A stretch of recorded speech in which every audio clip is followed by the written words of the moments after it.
Vítáme vás v Deloitte, kde již za několik málo okamžiků zahájíme digitalizaci Česka. A jak? No přeci za využití nejmodernějších technologií, ale taky mnoha skvělých lidí, českých i zahraničních expertů.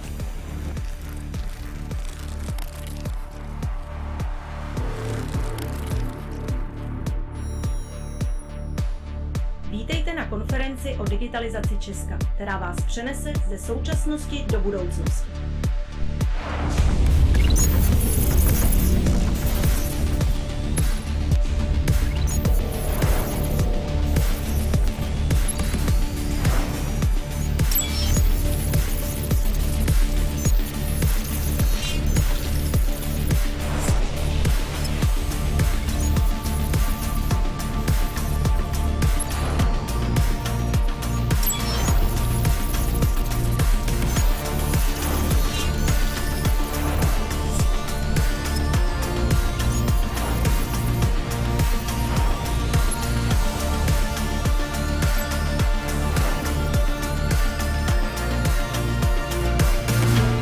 Digitalizace Česka startuje. Připravit, pozor, teď! Ahoj Diano, zdravím tě z budoucnosti. Ahoj Diano, i já tě zdravím, ale ze současnosti. Měli jste v tom roce 2021 pravdu. Česko opravdu potřebovalo digitalizovat. Ano, je to tak. Historicky jsme byli inovátorskou velmocí a je nejvyšší čas na tuto tradici navázat. Proto jsme připravili sérii konferencí, kterou jsme nazvali CzechSetGo, a klade si za cíl na pomoci pochopit, proč je digitalizace Česká tak důležitá a zároveň navrhnou konkrétní kroky, jak této digitalizace docílit. A teď mi řekni, jestli to vlastně vůbec pomohlo. Ve světě se o vás opět ví. O těch vašich zlatých českých ručičkách ani nemluvím. Jste na špici ve výzkumu a vývoji? To moc ráda slyším. Tak co se nám tedy povedlo? Vaše digitální já a všechny kroky, které uděláte, se budou odvíjet od toho, co uděláte právě dnes. Ale to vy moc dobře víte. Ano, víme a jdeme na to, protože naše budoucnost ta právě začíná teď. Vítám vás všechny na konferenci CzechSetGo. Doufám, že si ji plně užijete a věřte tomu, že dnešek a budoucnost závisí na tom, co společně zvládneme. A vy už sledujete konferenci CzechSetGo. Moje jméno je Lucie Hrdličková a vítám vás u digitalizace Česka. A zanedlouho začne vůbec první panel konference, který se zaměří na klíčovou roli státu při vytváření přátelského prostředí pro lidi a také pro rozvoj podnikání. Diskuzí vás provede vedoucí partner Deloitte v oddělení konzultingu Pavel Šiška, který si pozval významné postavy z oblasti digitalizace z Česka i ze zahraničí. Dívejte se. Klíčová role. Important role in that. We want the conference to be really conclusive. We don't want to have one of these conferences when people talk, when there is a consensus, when there is a laugh in the air, but at the end of the day, nothing happens. We want to end up in the day two when we have discussion on the initiatives and topics that we would like to push forward, things that we would like to implement. We want them to be very specific. We want them to be things that we can, as the panelists, for example, people in this building, or even you guys who are watching us, that we will be able to really do, implement, push forward. Thank you to the guys in the audience who actually offered their help and support. That's really appreciated, and we will try to take your ideas into consideration and use your help. You know, that's very important to us. We will obviously that's very important to us. We will obviously ask the traditional questions. Yeah, what the role of the government is, what are the components, what we have done, but we would also like to focus on things that we believe are not discussed that often. For example, when you look at the open government that is open in terms of data systems, well-documented APIs, and giving the room for for the people, for businesses, for non-profit, non-government organizations to build things for themselves, for others. Maybe that actually is a topic that would deserve a conference by itself. Yeah? Eva will talk about, I think, about the government officers, yeah? And we often forget about those. Yeah? That's another angle that I haven't really heard that many times in conferences like that, and that can be also something that is going to move us forward. But I would also like to discuss topics, and hopefully the panelists, and maybe we will get some ideas from the audience and questions like that. Let's look at it even in more unorthodox way. Yeah?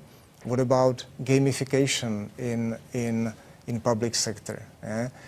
Why limited to just collecting the bills and receipts from the citizens and improve tax collection? This can be used for other purposes. Yeah? So hopefully that during the discussion we will come up with ideas that will be really, good, but more importantly, implementable. Yeah. So, if I may, I will show just two simple slides.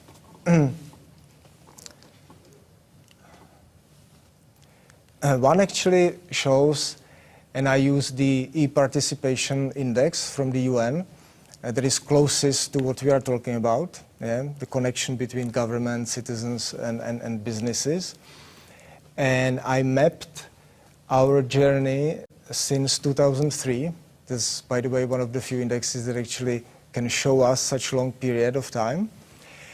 And I was trying to put in the important events, yeah, that were actually happening, starting with the creation of the Ministry of IT. And as you can see, that didn't necessarily help, to move us up in the ranking. But maybe it was just because the others were not just standing. Yeah, they were moving as well, because indexes are about relative performance. Yeah, so then we have other things that we will get to at the end, which is actually the strategy, and we have many new events that are happening, in the recent years. So that's where we are, and that's where we start with, and that's where we should start our discussion, and that's also the time to introduce our great panelists, yeah, who actually invested the time, into this, and as you can see, we have people with really great backgrounds and people whose time is really precious, and I would really like to thank you guys for being with us, for making that investment that I know is not small. Yeah. So I will start with the panelists in the studio. Yeah. So we have Pavel Doležal, CEO of Kebula, and also founder of the COVID-19 initiative, something that was created with the government and your great startup. So you are the representative of the startups here, right? If we can call you startup. Eva Pavlíková, co-founder and CEO Česko Digital, non-profit organization. Thank you for inviting. Nice to be here. Vlado Zurila, CIO, digital ambassador, if I may say so, for the Czech government. Thank you for the invitation. Then I'm turning to the guys who are online.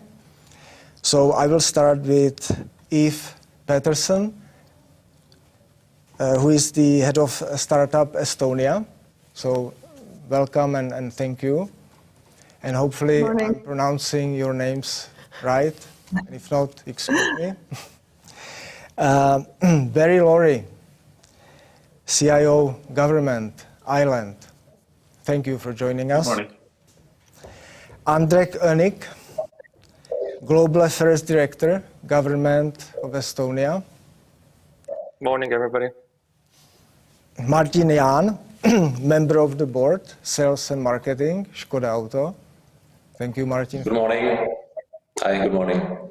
And Matěj Chytil, representative of municipalities, but also, as I understand, big fan of government and student of Master of Public Affairs, in University of Oxford.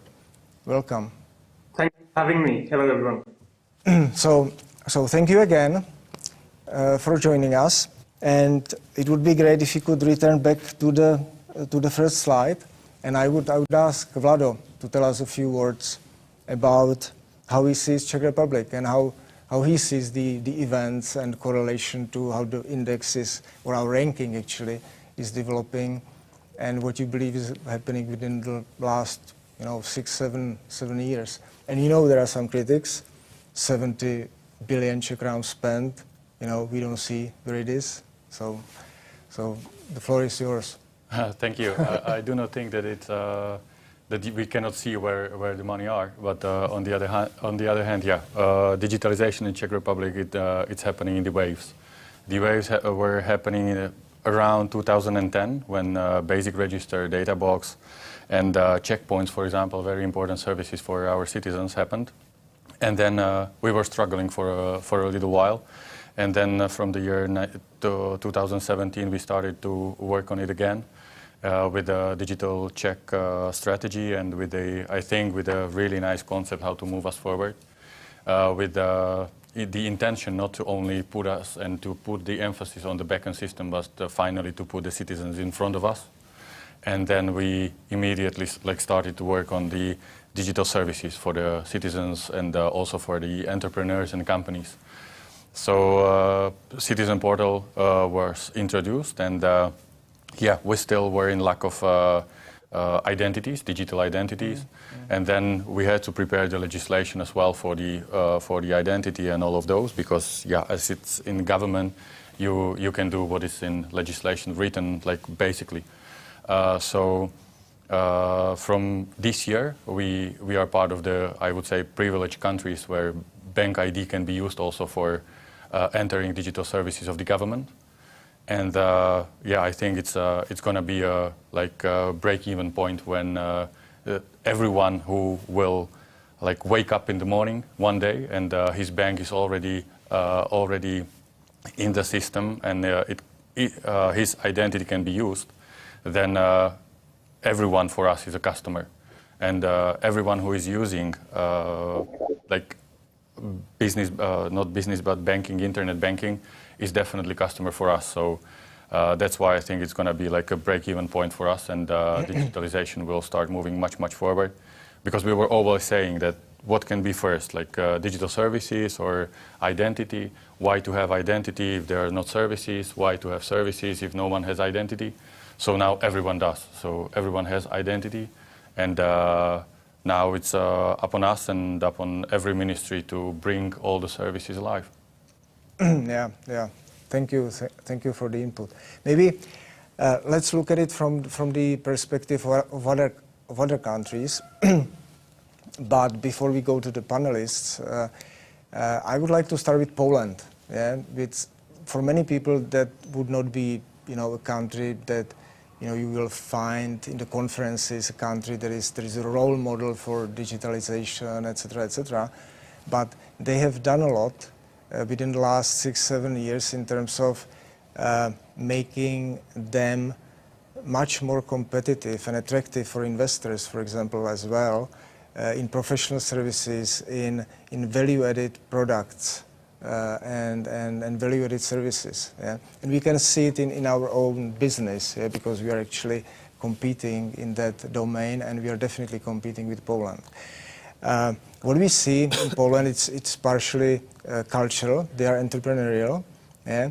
And now the entrepreneurship is enabled by underlying structures that is driven by government, but also creating different VC funds, but also by, for example, the level of taxation and labor cost, which is another panel that some of you will be part of.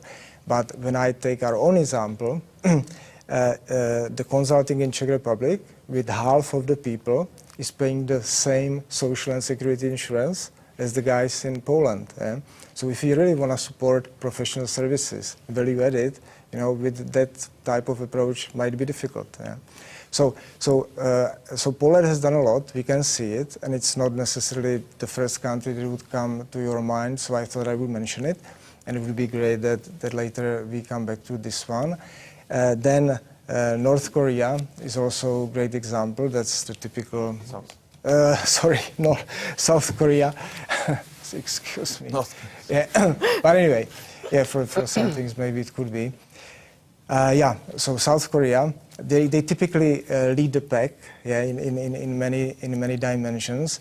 They have this interesting combination of discipline, but at the same time entrepreneurship, which, for example, in Japan, that you would believe is similar, is not there. Japanese are missing the passion for startups and entrepreneurship. There's a huge difference. Interesting.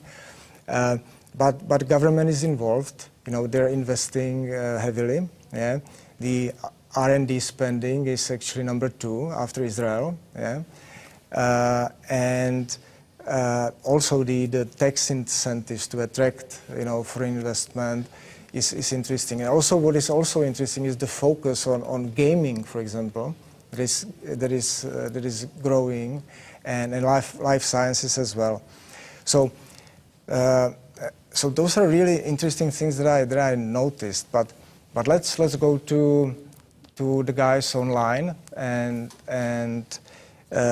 if we can go to Ireland now, So what is your view on why you are successful as a country, and what have you done, and how you see your relative position to the others and the way forward? Well, I guess the template that we've used isn't terribly different to the template that other countries use. Our strategy was very much based on 4 building blocks. Our ambition was to use a portal to enable the citizen to very, very easily access and use government services. And then the building blocks that enabled that were, first of all, make better use of our data. So we very much aligned with the Tallinn Declaration, the idea of once only, to make sure that our infrastructure was simplified and aligned to meet citizen needs, to make sure that we had the skill sets in government at both professional ICT and civil service level, that we could digitize services and redesign services better. And then finally, to make sure that the governance was in place. And that governance, of course, includes legislation. As Vladimir said in the discussion, it's really important for government to have proper legislative underpinnings in how it provides those digital services. A big area of growth for us has been the take-up of our electronic IDs. We're now one of the fastest growing countries in the world in actual use of electronic IDs, and that's very much escalated over 2020 because of the pandemic, when normal government offices weren't open and people rushed to use the digital equivalent. So that's really helped the growth of our use of digital services. Thank you very much. Indrek, how about Estonia? And from what you heard, what would you add, and what would you recommend as a priorities for the way forward? Well, as Vladimir and Barry already mentioned, these are quite similar views that we all have here. I mean, having a strong, well-distributed, used digital identity amongst the population, having a solution for interoperability between government and private sector entities, having solid infrastructure and connectivity so that people actually do have access to these digital channels, then also a single point of entry as a government portal where all of the services are available. These are all the same things that we have been doing in, I believe, in those countries, at least in these countries, very similarly. I would maybe also add the one aspect which is definitely very, very important. It's on one side, it is service design. The aspect that people need to find the service is also convenient to use, and there needs to be a sort of benefits involved when they use them. Either it's faster, it is less costly to them, it is more convenient to use, something like that. And on the other side, just basic skills of individuals. We can't really assume that people will start using digital services one day if they don't have the basic skills. Back, way back when we started, it was really about the basics, how to turn on a computer, how to access the internet, how to type something, how to print something. What is a mouse? People with no previous experience with computers, they didn't know what a mouse is. Today, you really don't need to talk about mouses. We have touch screens and so on. And today we have been focusing more also on the secure side of using digital services, that people wouldn't get victims of fraud, that they wouldn't, too easily become victims of ransomware and so on. So there are different aspects, and as you have the basics laid, which are the building blocks that have been mentioned today here, the digital identity, the legislation, which is the foundation of any type of innovation, really, that should be supporting, precise to the point that it's supporting but not burdening the service providers, not burdening the companies, entrepreneurs, the people, and then at the same time that is precise enough, as I said. So if those building blocks are there, then it's really about making the whole experience more convenient. And it's not really like in the field of dreams that if you build, they will come, but you have to provide a good service and then they will come. So this is maybe my 5 cents on that topic. That's, and you actually opened the topic, and when I was listening to you, you spent quite considerable amount of time on the user friendliness, how the services are designed. Maybe it's time to turn to Eva, to tell us her experience, from those interactions, and what can be done. Yeah, I want to support those talks, because I think the digitalization is not about the technology, but it's about the people, and it's about how to educate even society, but also the public employee. Because without the education and how the digitalization can help their daily work, we cannot be successful. Yeah. So, and before we move on, how about municipalities? Let's stay now a little bit more on the government side still, yeah. And since we have Matěj here, what would be your point of view, given what you have heard so far? Thank you, Pavel, for this question. I will probably build up what my colleagues have said. So I think we're in agreement on the foundations blocks, but I'd like to pinpoint those that are not so often mentioned in the Czech debate. And so Barry mentioned as one of the Irish strategy founding blocks, the skill set in the government. And I think Eva also tapped into this. I believe this is extremely important because it's very hard to to co-create the environment where businesses are thriving if part of the creators don't have the organizational cultures and the skill set necessary to do that. If we keep missing this point, I think it will be hard for us to continue thriving, because all those other founding blocks will be way harder to design, to legislate, and to implement. So you said at the beginning that I'm a big fan of government. It's not a very typical, fan club. We're a very small fan club, actually, especially in the Czech Republic. And I think we should grow a little bit bigger. Not the government, but the fan club. So that would be my focus, and I'll be happy to expand on that during this panel. But I think at the moment, this will be my 2 cents here.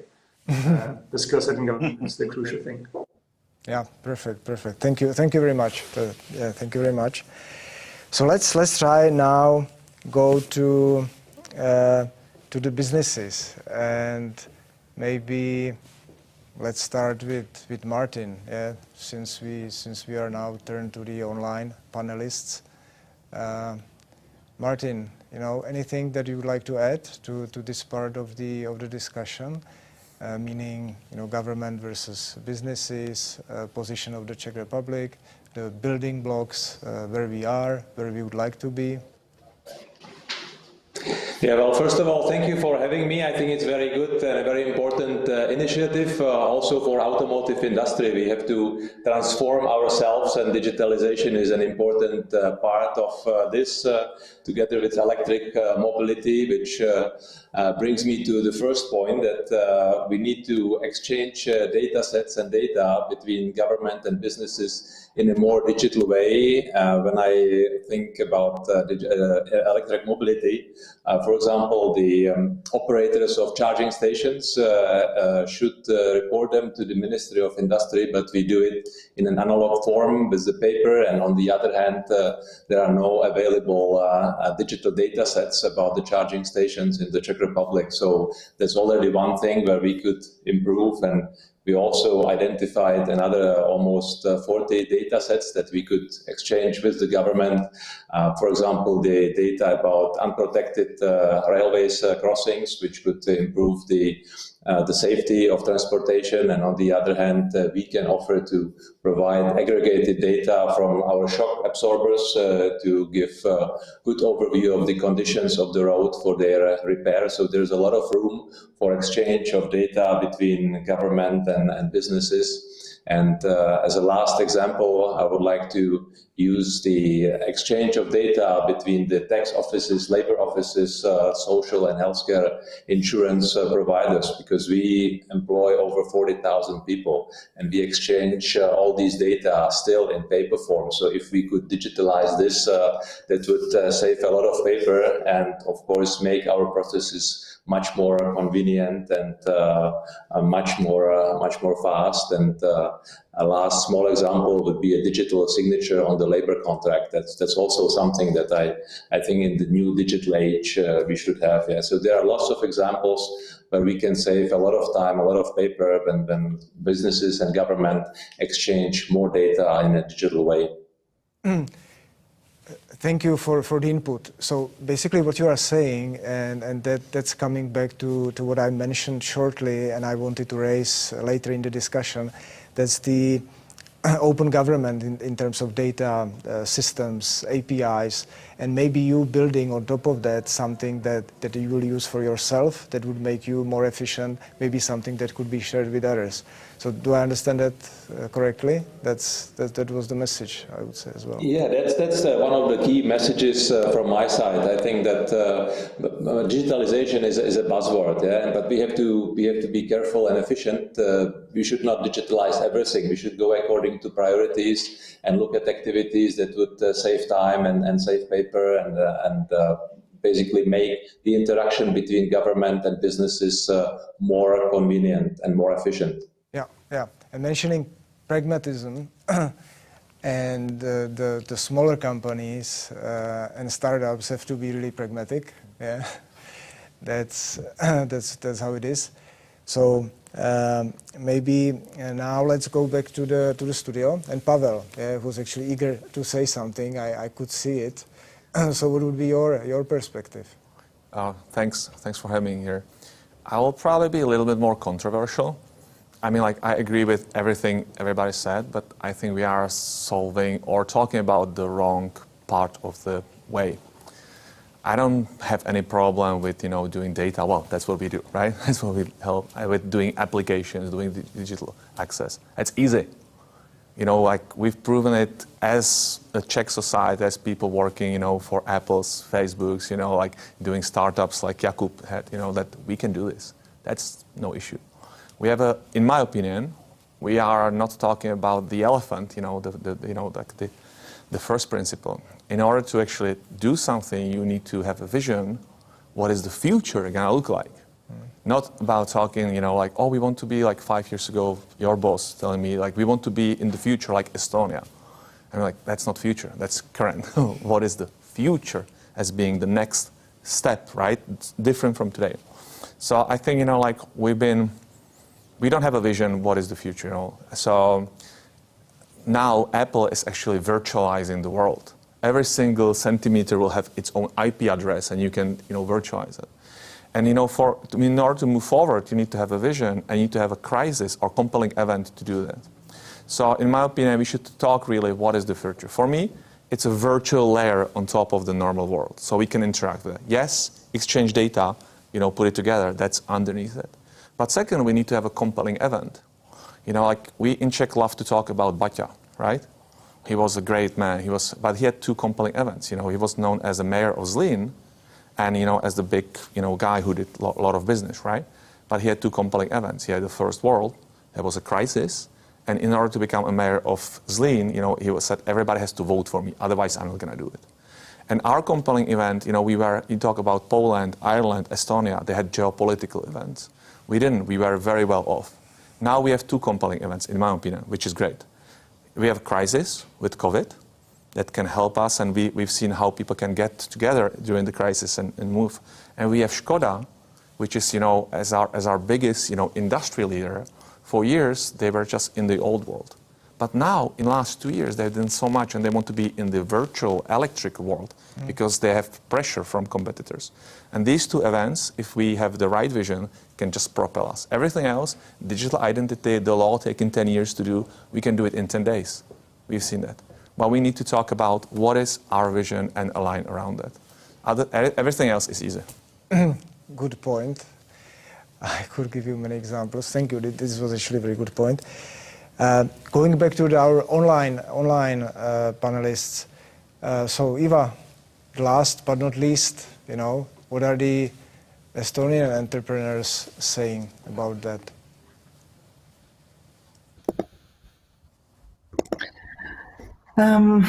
First of all, thank you for inviting me to this very important panel. And as a first thing, I'd like to say that there is more and more talk and more initiatives on country level as well as the EU level about how to, bring in all that potential that is here in Europe, how to really, set the vision, as was mentioned, and how to really dream big, and how to be better than the US, be better than Asia. And we've been in close contact with Czech Invest and Czech startups. And I've seen that we share a lot of the same problems, I would even say, and we're tackling kind of the same issues as to what potential we have and how to best support it so that it really brings us great things in the economy. What I'd like to say, maybe if I can take a few minutes, I'd really love the thought that we do have to have a vision first and dream big. We've set goals, and I'm glad to see that our government really also has this vision, and startups do play a key role in future economy. And we don't really see a significant part of GDP being produced by startups at the moment, but really taking into account that we do have the green transition coming, digital transition coming. There is the crisis going on, but there is potential in people, in science. So what if we do get to 30% of GDP by 2030? And the big kind of the thought behind it is that we don't need to talk about startups as a special needs kid anymore, but it's a normal part of economy. It's just one way to do business. And a few components or catalysts that I'd like to mention that have worked for Estonia to become really that kind of top unicorn country in the EU and the top country that has most startups per capita. we've had a lot of trust by the government, and we do have a plan. And there is a funding for this program called Startup Estonia, which then has to tackle kind of the small problems that occur that kind of don't help people to make businesses. So to really make sure that business environment works well. That doesn't mean that we need special laws for startups, but just to kind of pinpoint these little obstacles that are in the way and get those out of the way. For example, the startup visa program, which is working very well, which is helping us to alleviate the workforce issues, which I believe are everywhere in startups all over Europe. And another part is that I'd like to say that we've had a share of luck as well. Since the exit of the well-known Skype, there was a kind of a wave of entrepreneurship, a wave of new companies coming up, because people really saw that it's a real business. It's not something that young boys do in a garage secretly, but it can be profitable, and it's real work. And from that on, people built new companies that became new unicorns, and they became investors. They brought the knowledge to a broader audience. More people are now seeing what is possible, and this great network is kind of spilling over and creating this atmosphere.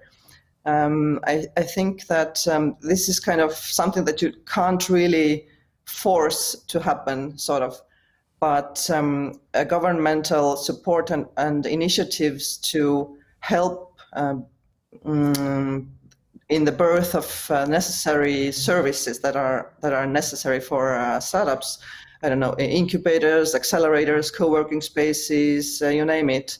So these are some of the things that can help to really bring the community together and help thrive. Yeah, Eva, thank you very much. You mentioned one thing that is not necessarily about the subsidies and government, being the one who's driving it necessarily, although that can be part of it. It's about building trust. It's about creating an environment that helps, having startups, growing that part of the economy. We have actually a question for the audience. In 5 minutes, we should ask the audience. But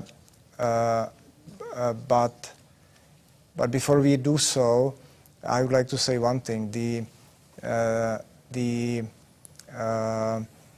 building trust between government and businesses, that is very important. And typically, trust is driven by simplicity and transparency. And that, if achieved, then I believe that the startup businesses, the big corporations, they will say that we are successful because we are in the Czech Republic. They are not going to say we are successful despite the fact that we are in the Czech Republic. And that's the question that we are going to ask our audience. So I will switch to Czech now, because I'm going to be talking to the audience. So especially the online panelists, excuse us for a second. We will ask the question, we will have the polling, and then we will come back to you, and we will say how the polling ended up. Okay?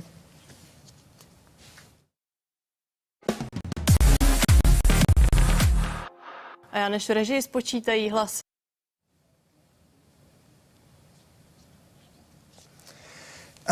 Přátelé, kteří nás sledujete, teď už na svých obrazovkách vidíte otázku,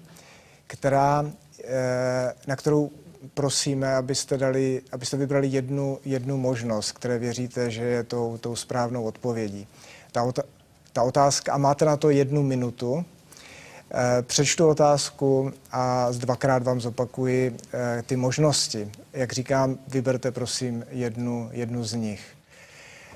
Pokud byste zakládali firmu mimo Českou republiku, které kritérium by pro vás bylo při výběru vhodné země rozhodující? Jo, vyberte jedno.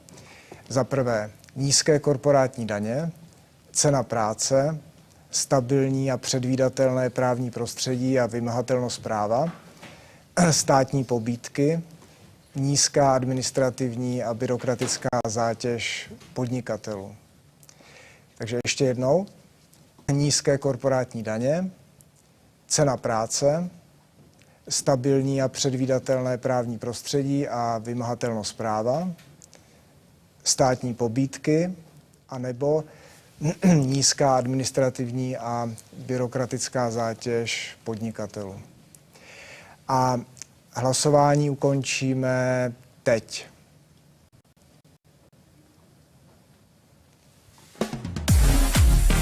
A já než v režii spočítají hlasy, poděkuji mezi tím partnerům konference CzechSetGo. A těmi jsou Česko Digitál, Česká spořitelna, Škoda Auto, Nadační fond na podporu vědy Neuron, Seznam Zprávy a také Ekonomia a CzechCrunch.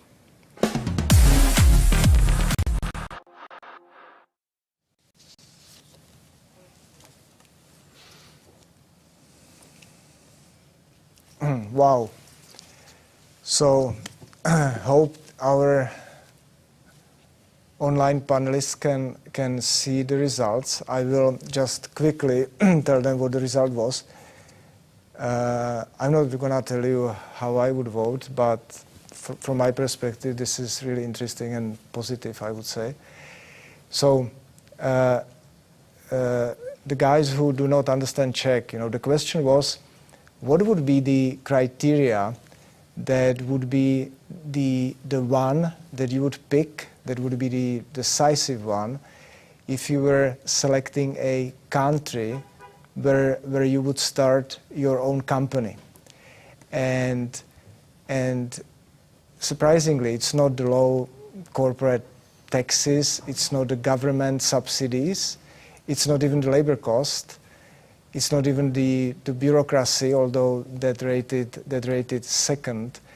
It was the stable, predictable law environment and law enforceability. Yeah?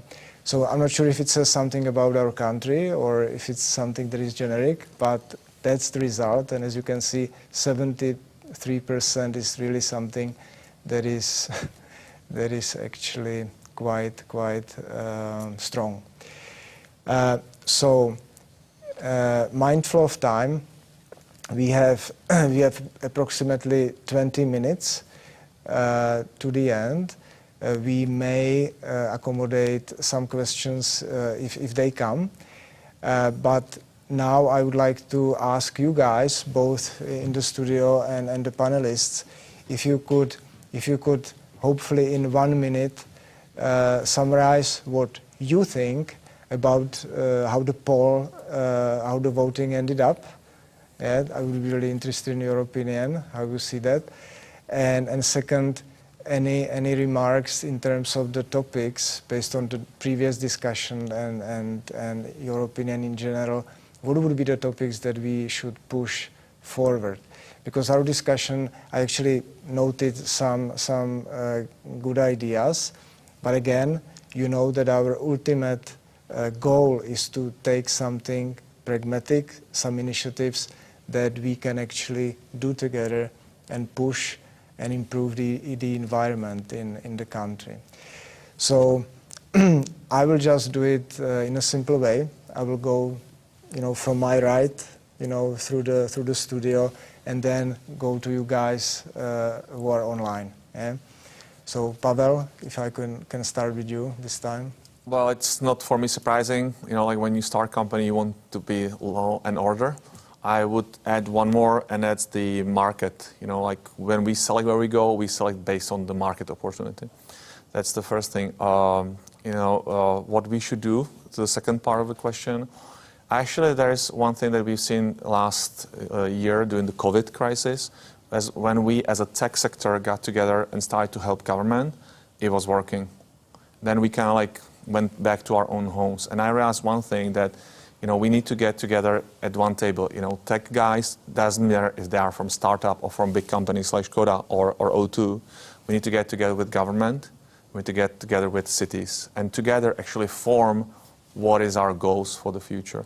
And only based on that, once we have consensus, we can do something. We have an election coming, which is great, because I believe that there will be at least two parties which are really pro-digitalization, whatever it means. As Martin said, digitalization is a buzzword. We need to have an outcome, and I think there's a lot of, this crisis helped us. Yeah, we need to get together at one table and just start, drawing concrete steps. Eva? Back to the pool, I think it was about the stability, and as Pavel said, it's connected with the vision and the stability and predictability.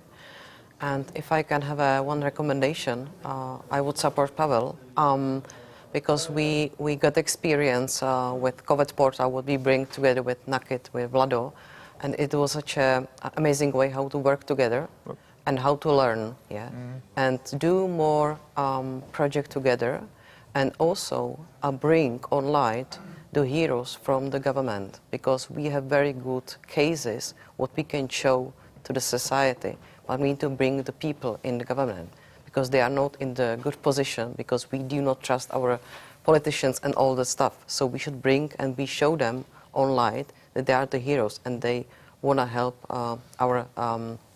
our state. It's an idea for next conference for you, Pavel. Noted. Vlado, thank you. About the pool, I would agree with that. So nothing to add more, and I'll just follow my colleagues here. I think that if we are talking about the digitalization and about the state, it's taken as a whole of government, of course, and it's just taken.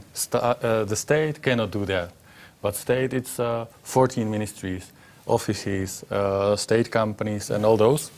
So I think it's time to start to look at them separately as well, and to say those are the ones who can do that. Those are the ones who are struggling. There we can help. There we have to help, and then we need to put a focus on. And I think, what Eva just said, it's something that it has to be recognized, and it has to be also mentioned for example, in the news and in the newspapers, that something happened also in a good way. Because always you cannot read. For example, if you open the newspaper, you would know only about that something happened and it's wrong. And for example, it's not that wrong, but that something just happened. For example, it's not working or something like that. But you would never hear about the services that are working very properly for years. And then what the citizens should think about it. They are just always reading that it's not working, it's not working. Why should I use that if it's not working? And then, if I can say one more thing, that in the physical way, we know how to take care about the citizens. If you are going to the office and if you want to get a stamp on your taxi or something like that, you immediately know that you did it right. So we need to let our customers know that they did it right, even when they are doing it digital. To make them sure that it's done right. Yeah. If I, being on the panel, although I'm the moderator and the host, I consider myself being part of the panel. So if I may also comment before we get to the guys online, the poll probably was not surprising. I would expect a little bit more even distribution and more expectation in terms of the less bureaucracy, etc., etc. I think it a little bit tells, and that's what Vlado said, I think, that the perception in the country is that the law enforceability is not that good, etc., etc. So to some extent it's a little bit biased, given how the news are actually being created, etc., etc. So that's one comment. Second, the vision, that was something that I've heard several times, and I agree with that. And maybe if you go back to the beginning of our panel and also how we were trying to build the conference, we are trying to avoid as much as possible the word digital and digitalization. We use it because it's attractive, don't get me wrong, but we know that it's just a mean to achieve something.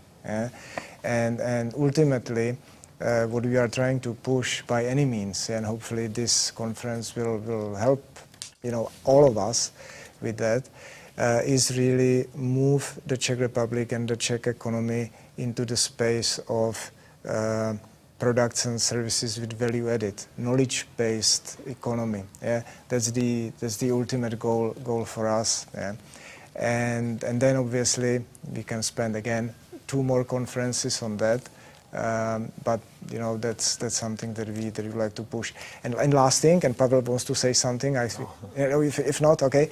But last thing, I'm really big fan of participation of and collaboration of people and enabling that.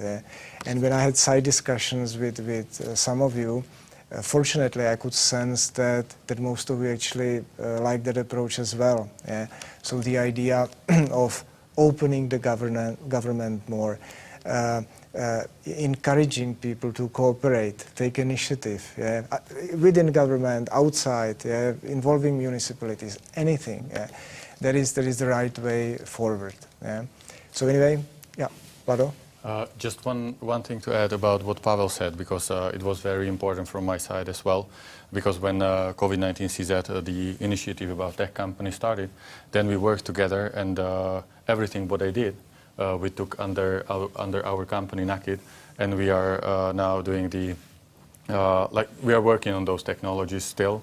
And what it's going to be very important now, we have the auditing organ now. They are just checking the project, the whole project.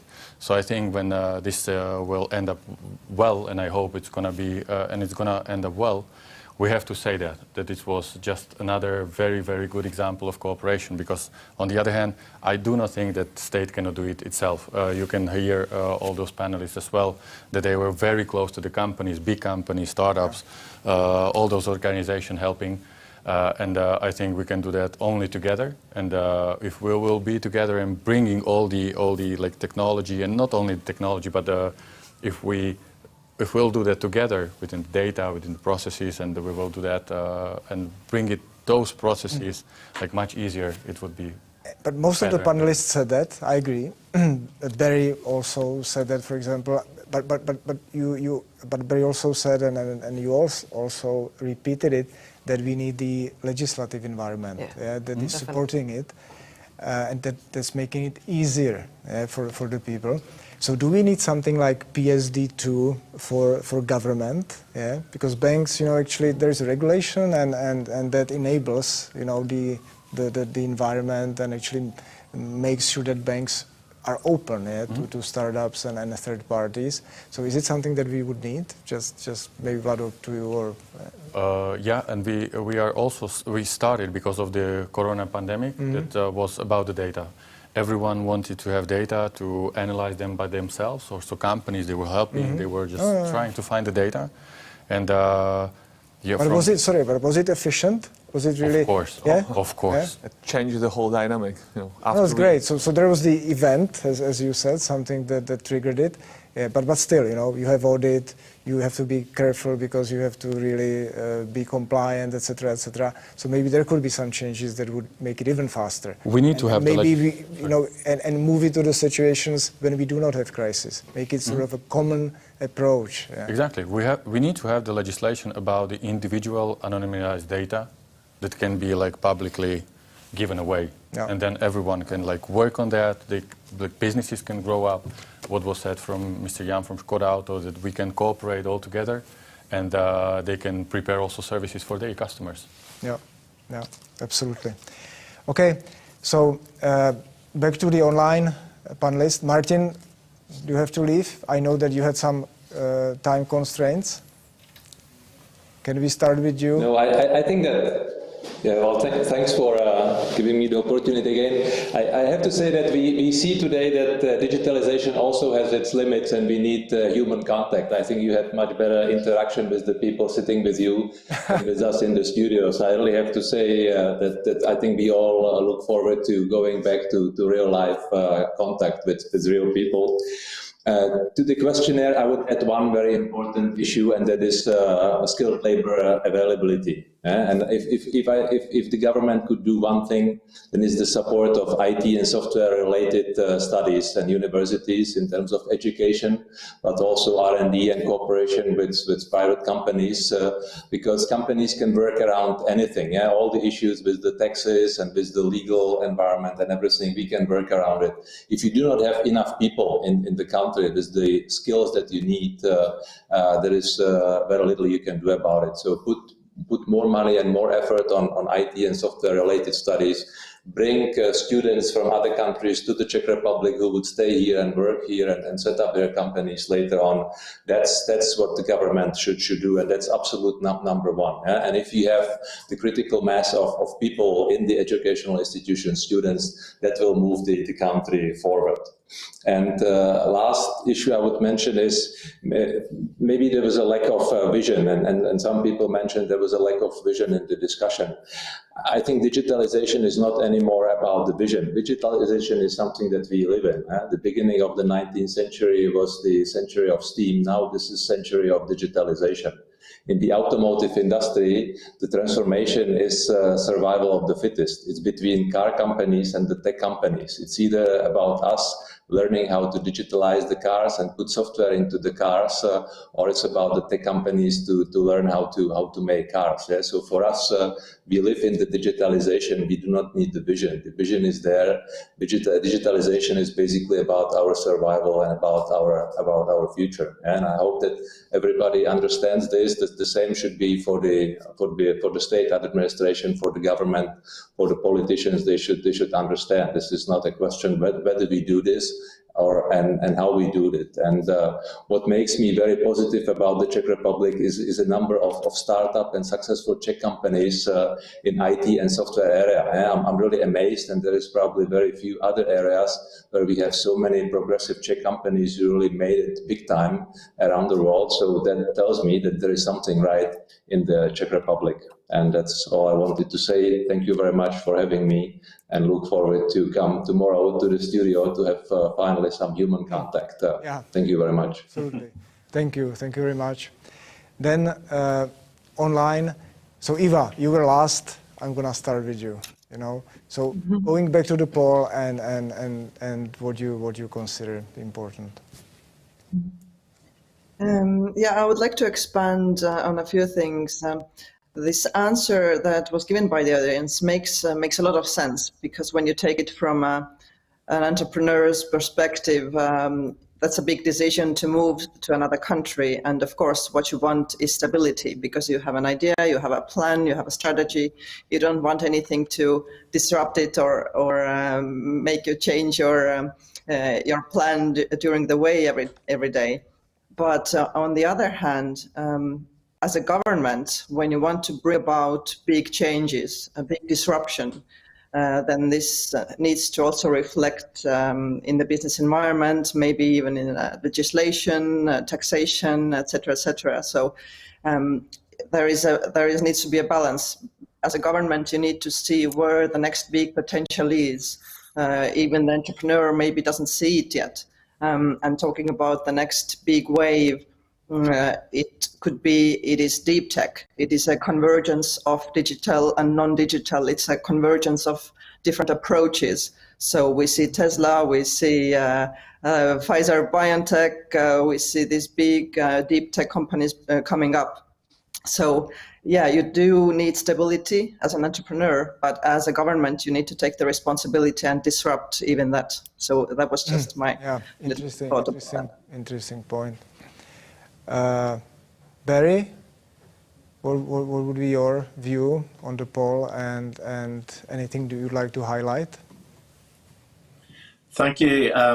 Well, yes, I would agree with the views of the poll. I think one of the key things, and as you mentioned, it was in my opening remarks, you need to have a regulatory and legislative environment that encourages entrepreneurial activity, but in such a way that the public feel reassured by what's happening with their data and so on. The other observation that I would make is that you need to have a culture of fostering your startups and fostering entrepreneurship. And in Ireland, a lot of people associate us with multinationals because the headquarters of many of the tech giants would be based in Ireland, their European headquarters. But one of the things we're really trying to do is encourage our startups. And two words actually that were said by previous panels were consensus and doing things together. And that's a big part of the government's new initiative. We've started up a GovTech initiative, and it's about a partnership between government, between the public service as a major buyer of new services, between our startup industry. And what they can bring, obviously, is disruptive technologies. They're usually much quicker to learn how blockchain or AI or IoT can help. And then the fourth things are academia. But I think we need to move our culture from things like the EU Data Governance Act, where it's talking about what you do with data, to actually getting into how data and use of our startups and working with government can solve problems. And that was the big thing about the coronavirus pandemic. We had a big problem to solve, and we got together and we worked out ways to solve that problem, whether it was through vaccination or contact tracing or, apps or so on. So we need to move our culture where we're actually getting into a room and we're looking at the problems in the country, whether that's housing, whether it's healthcare, whether it's education, and how we use technology and government knowledge and academic knowledge to fix those problems. And we're seeking to do that through our GovTech initiative. Yeah, clear, thank you. Just a small insert. We have 5 minutes to the end. We also wanted to include some questions from the audience, but we may not be able to make it, but we will come back to the audience. I would still like to hear opinion of the panelists. So we have two remaining. Maybe I will turn to Matěj now, to give us his point of view. Then Indrek, and then depending on what time we have, we could try at least one question. Okay, Matěj, thank you. Okay, I'll try to be brief. Just 3 brief remarks, and I hope there's time to expand on that. First, I think that the poll might be a little bit misleading for all of us. Entrepreneurs all around the world need stability and enforceability of the law. But if we look around, Europe is full of countries that have pretty stable environment for businesses and in legal terms. So I think we need to think about and beyond this baseline. So my 3 remarks are on clusters, on talent, and on rethinking what the government does, actually. The first one is the path to prosperity has always been clusters, right? From Crompton Mill to Silicon Valley, from the 18th century factories to the startups, the huge unicorns of today. You see prosperity clustered, and we need to acknowledge that and start thinking how can we tap into it and into this mechanism and build clusters in our country and in Europe. Second thing is the public service needs to retain its talent. We're not. I think Martin just left, but how come that we keep losing young, talented individuals like Martin Jan, to the businesses like Škoda? We need a lot more to do to keep talented people in the public service, and that is the risk here is we won't digitalize the country. So if you look at what all of you just said, you agree on most of the founding blocks, and we will digitalize this country. The question is how do we go into it, and what is the end there? And I think there's more phases of digitalization, and what we're risking is basically just scanning the red tape we have, copying the services we're doing right now into their digital image, and thereby, and this is happening, as all of you know, in the business way faster than in government, and thereby losing to the competition that rethinks the way their business, and in my case, the public service, is done entirely. Be happy to give you examples and expand on that again, but I'll give words to pass to my colleagues. And yeah. So thank you. We have day two to discuss these details. Indrek, quickly, if I may, your point of view. Thank you. Yes, I will be quick. Just start with one remark. Being the last one to speak is the most difficult position in a panel because literally everybody here took my thoughts. I changed my mind, starting with Vladimir, Martin, Eve, Barry, Matej. Everybody took my thoughts. So I'll just add one thing maybe. The concept of having stability, of course, is there, and having this predictable legal environment. And our assumption, I guess, also from the poll comes is that it's a positive kind of a legal environment. But if it's a stable and predictable, but an awful one to operate in, then you don't want a legal environment like that. But our assumption currently is that it's a good one. So I believe that then the next thing that we need to look at is the change of mindset or the understanding in governments and private sectors globally, is that the government and the private sector are not really competitors in a sense that they really want the same thing. They want prosperity to everybody, either the owners of the company or the people of the state, the citizens, the residents, and the mentality should be that we are in this together. So in that sense, I'm a huge fan, for example, of the Estonian Tax and Customs Board that have tried to make the burden of declaring information to the small and medium-sized enterprises as easy as possible. And the mindset, and it's mind-blowing for some people, is that the Estonian Tax and Customs Board, for example, they know that the declaring information to the small companies, startups, is a difficult task.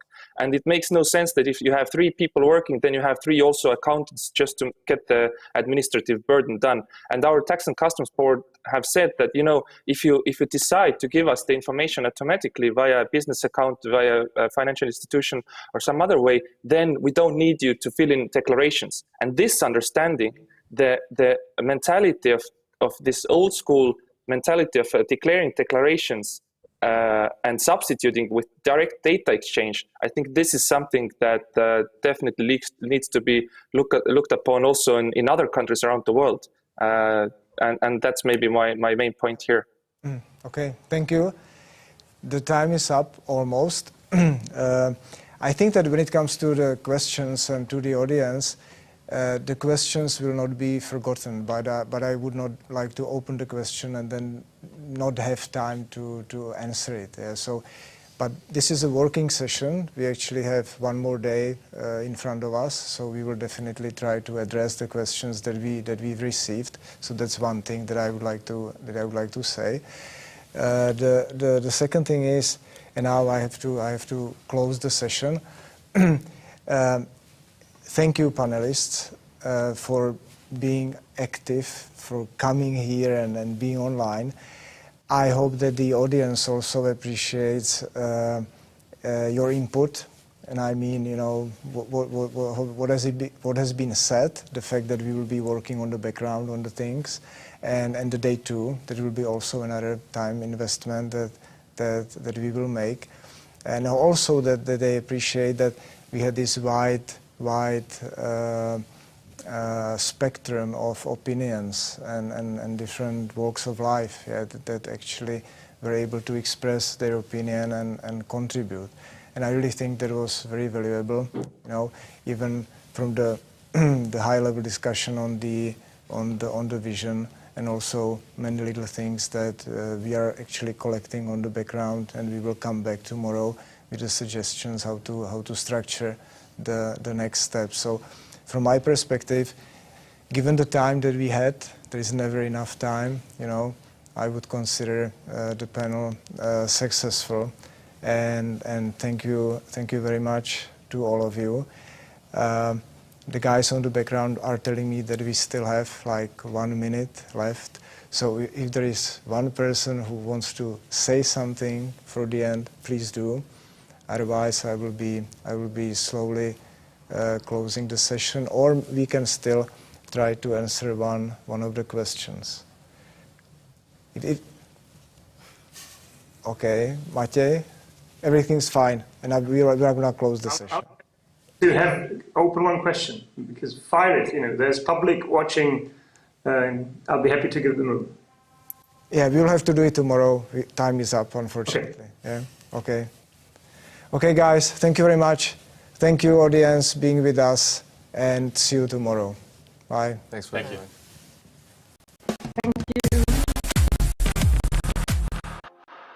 Jaká je klíčová role státovského prostředí pro lidi a také pro rozvoj podnikání? Tak to už je pro Miroslava Linharta, partnera v oddělení finančního poradenství Deloitte.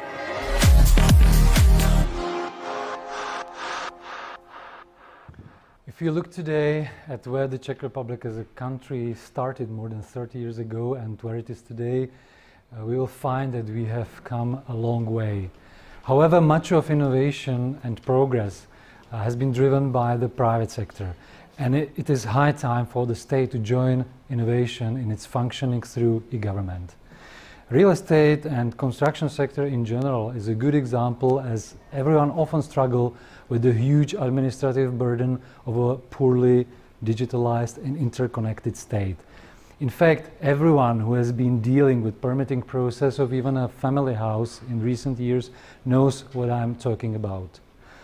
It is therefore extremely important to think about the main users, citizens and entrepreneurs, when forming e-government, as well as the basic goals of this project. User-friendliness. The systems that the state has today lack user-friendliness sometimes. All digital services must be comprehensible without instructions, and at least for basic tasks. Consistency of formats and ideally one point of contact. Not to emphasize on formalism, but the substance of the matter. Consolidation of agendas and data is crucial. The separation of agendas and their low interconnectedness make it impossible to achieve a lean state through digitalization. And last but not least, of course, the chapter for the public sector itself is change management and the possibility of enforcing change and not sticking to the old order. The vision for the whole concept of e-government should be to change the position of the state from an uninterested side to the enabler, which will create a more friendly environment for living and working in the country. To achieve this vision, however, the state must listen to innovators, create imaginary bridges between its institutions and innovators, and think about how to work effectively with the private sector, which is the engine of innovations.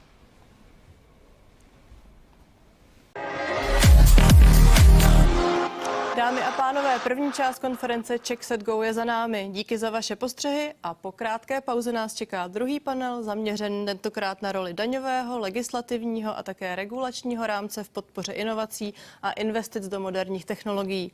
Moderuje Martin Bohuslav, vedoucí partner Deloitte Legal. Těšte se.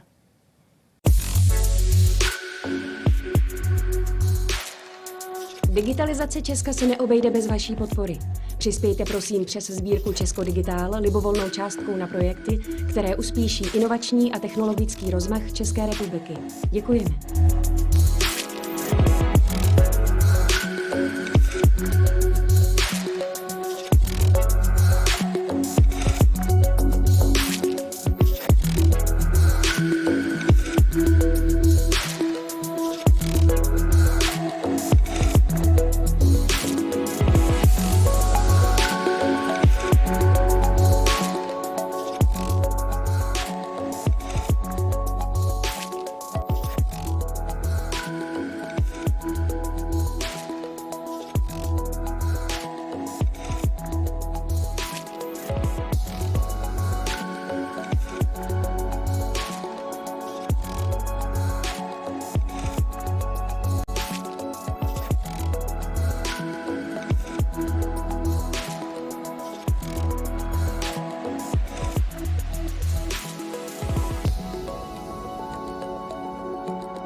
Digitalizace Česka se neobejde bez vaší podpory.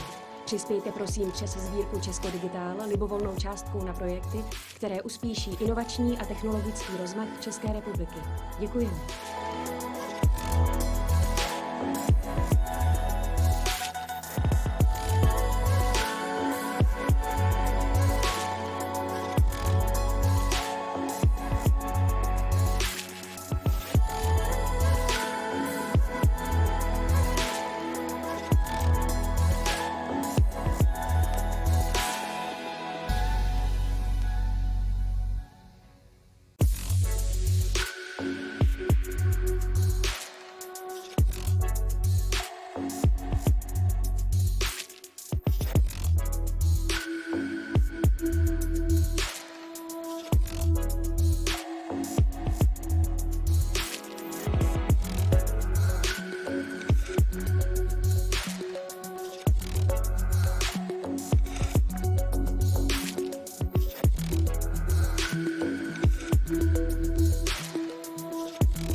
Digitalizace Česka se neobejde bez vaší podpory.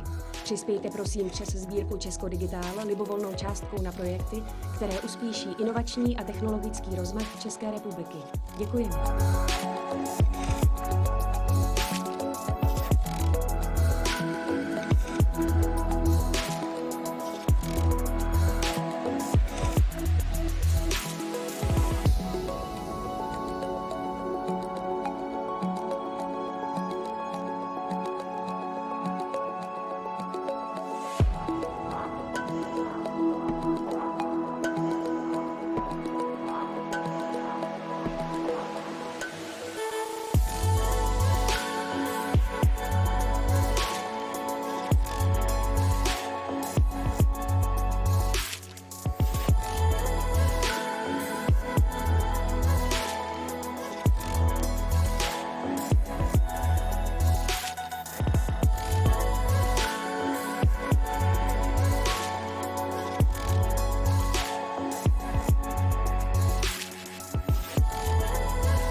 Jste ve správnou dobu na správném místě. Konference CzechSetGo, tentokrát o digitalizaci státu, pokračuje právě teď.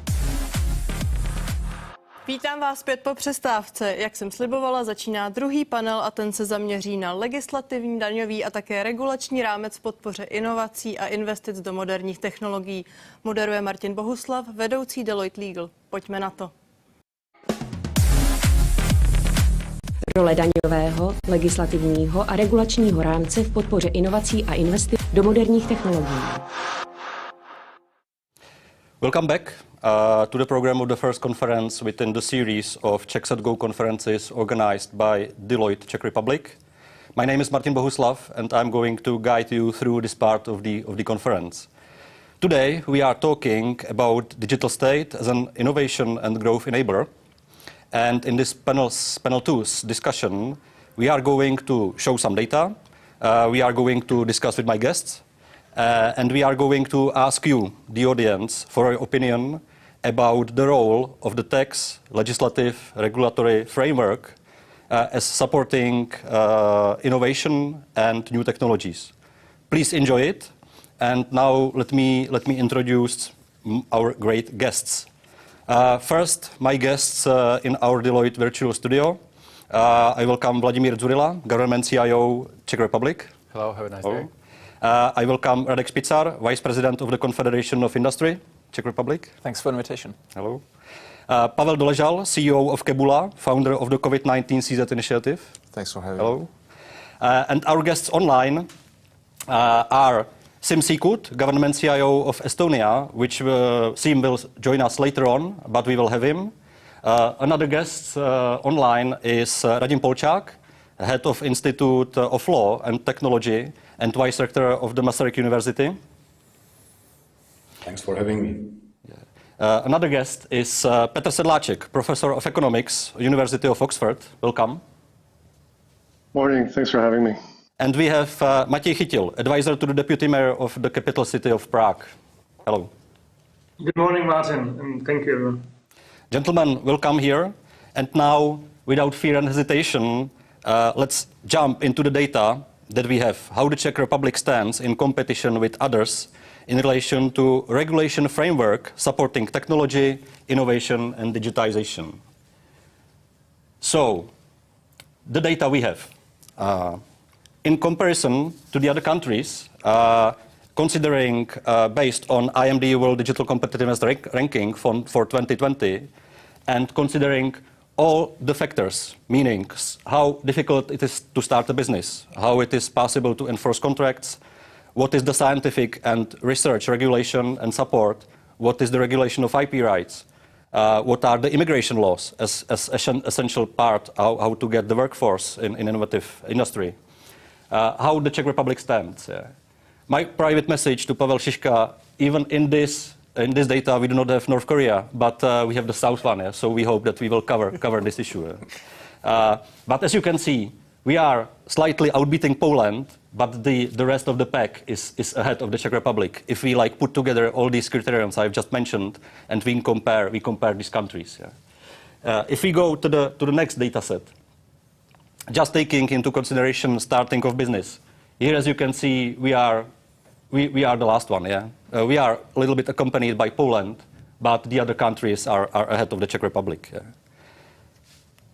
If we go to the next data, which I hope will be a little bit surprising for you, because here you can see that the Czech Republic stands quite well, because these data are about adoption of strategies and regulations in individual areas. These areas are set by the framework, which is set by the European Commission. It's an e-government strategy framework.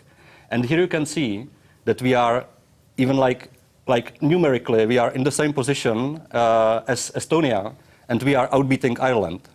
So this brings really a question how this can be, because if we consider the adoption of the regulations, if we consider what laws we have, what areas we have covered, it looks that the Czech Republic is okay.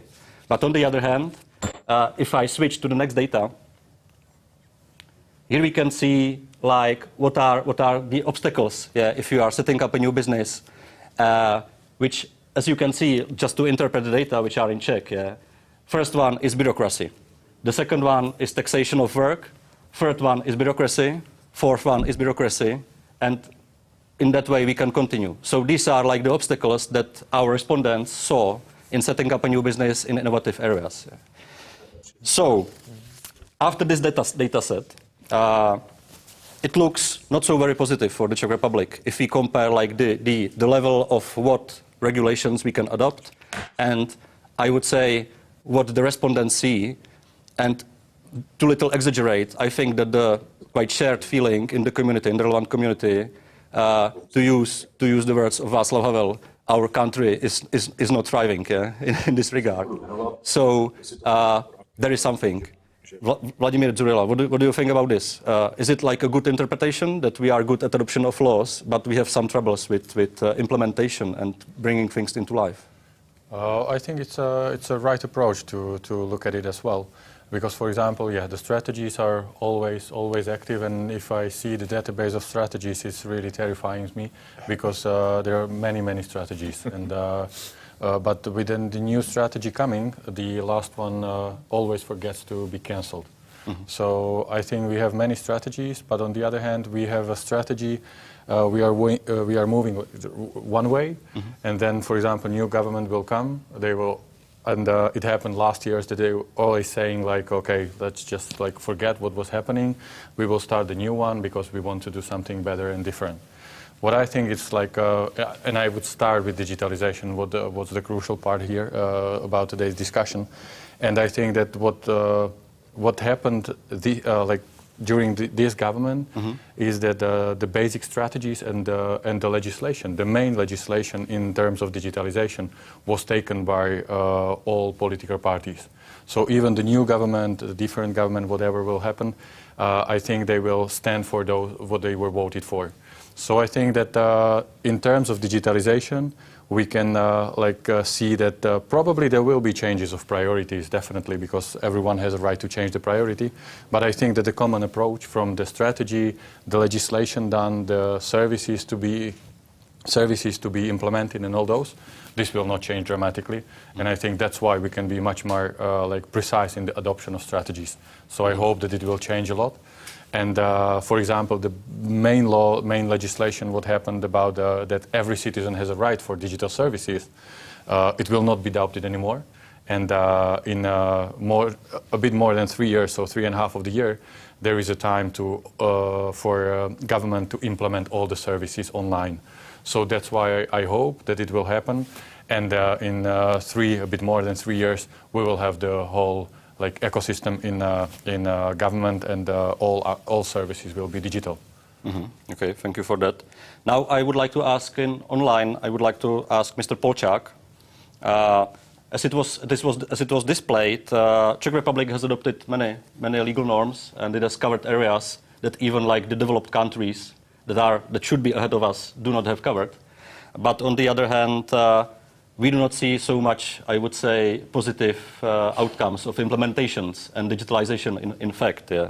So for you, as the leading lawyer in the field of technologies, is there a big difference in formal regulations that we have and the practical adoption and implementation we are able to do? There is such a difference. And another thing is that we do have these areas covered, but then the question is, what is the quality of those rules and regulations? And what Vlado just mentioned, this digital constitution, or this right for digital service, I personally consider it absolutely unnecessary and redundant.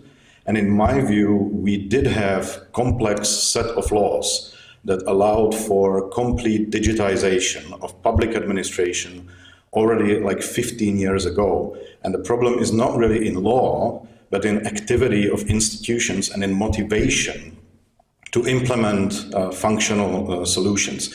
And here I see the problem. It's not legal, it is more institutional. And the problem, as I see it, is that on the central level, on the level of the government, we have only one institution that is properly and genuinely motivated to make things work. And this institution is Vlado Dzurilla. But it is not any ministry, it is not any public office, and that is the biggest challenge that I see here. It is not in the law, it is not in the substance. Thank you. Maybe coming, Vlado, back to you. So your opinion on this, because you are our only institution we have for digitalization. So how do you see it? Is it enough to have just you? No, thank you for that, but of course it's not about me. It's about the whole. What I would say, I'm responsible for 2 companies now. One is delivering critical infrastructure, and the second one is delivering the shared services and also the communication infrastructure. So that's why we can adopt much more faster than the offices and ministries, because we are also many times everyone compares us to the regular companies, even though we are state companies. So that's why if we want to compete, we have to change as well very fast. And on the other hand, our solutions has to be compatible and comparable to the solutions delivered by all the others. So that's why probably we are moving faster. But on the other hand, we still want to let the ministries and all the offices to be responsible for their services.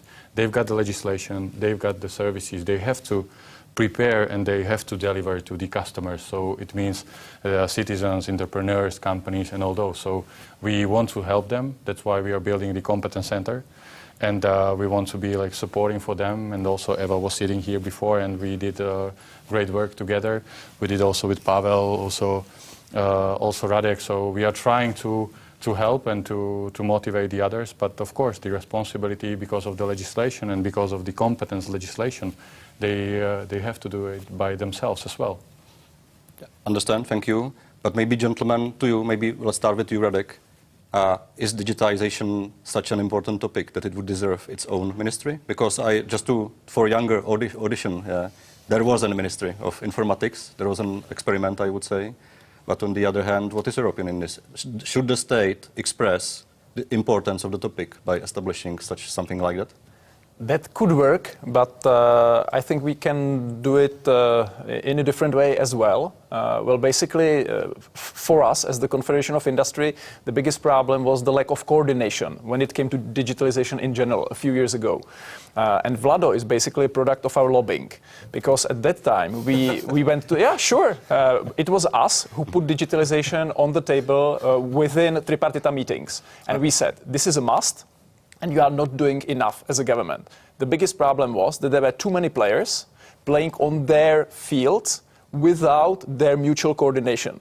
You had the Ministry of Interior, Ministry of Trade and Industry, etc., etc. And we said, we need one head responsible for digitalization. And at the beginning, we said, you, Prime Minister, will be the one coordinating the whole thing. And the Prime Minister said, no, I cannot do it. So we said, okay. So the realistic scenario is that you have to have a person who will report to you and will be in charge. And that's how this position basically was created many, many years ago. So we are very happy to have him.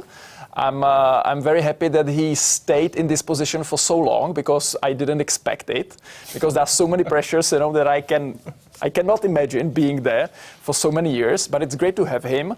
To have an industry, to have a ministry with deputy ministers, its own budget, etc., would be great. But let's be realistic. We don't have it, and I think we can go without it.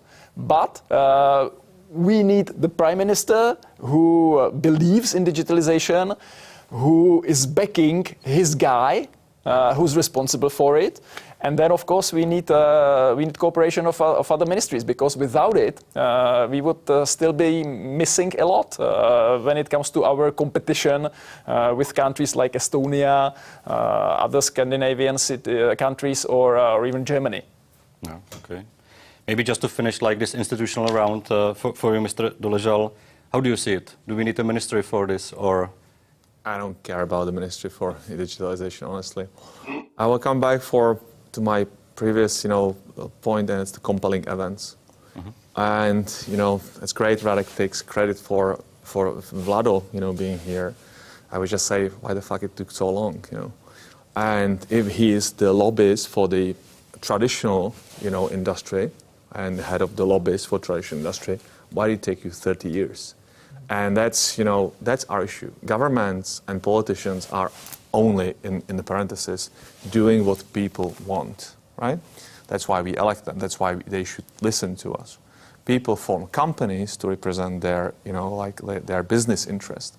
If you take those two things together, we really need to be better at expressing to governments and politicians what we want.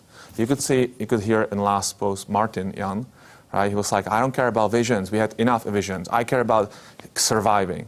That's the compelling event. So the old industry has finally moved and started to press the government. We need, new industries, to kind of join that lobbying function together with municipalities and people and press the government. However, it is then translated into action if it's new ministry, or Vlado takes one more company and doesn't sleep at all. They already have minister who doesn't sleep because he has two ministers, right, or three, whatever. But so that's just how it represents. We need to be pushing more together. And, one thing we've seen last 12 months is we need to open the data. There should be we need to open benchmark. Once we open data about COVID, it took us 3 months to lobby for that, everyone. Then suddenly everybody could use the data. We should open the data about EET, so everybody could actually work on that. A new economy, virtual, can be on top of it. The important thing, though, this should lead to change of attitude for the governmental, clerks. Estonia had a very good, example of customs, because they think as servants, to the people. Our bureaucracy doesn't, think like that. Just think about now, my wife is an accountant, my mom is a tax auditor. Now every single Friday after 4 o'clock, when the clerks at the financial, úřad go home, before they go, they just because they can't through digital, they just push 5 controls there. So now our Saturday mornings are spent, doing just the reconfirmation that everything is okay. That's not the service attitude. That's the attitude, Okay. Thanks for that. Maybe it will be interesting to ask for the Estonian experience in that regard. What is the magic? Simply because, to be honest, this is not a conference about saying it would be great, but how to do it. We are there for many years, and how to do it. And maybe the institutional question in the Czech Republic is not so minor, I would say. Even in view of the fact how the governments are set up and stuff like that. So, completely understand your view, but to get somewhere, we need to make the magic, maybe how it was done in Estonia or anywhere else. And I'm afraid it will include the institutional part as well. But my point is just, we are already, that's just the implementation. And as I said, the election is coming, and we have at least 2 parties who are very digital pros. So it will happen somehow if we keep pushing. Radek keeps pushing, we keep pushing from technology perspective, and Matěj and the municipalities and people. Yeah, great. Thank you. If you won't mind, I would like to move a little bit the way of taxes and economics. I would like to ask in online Mr. Sedláček.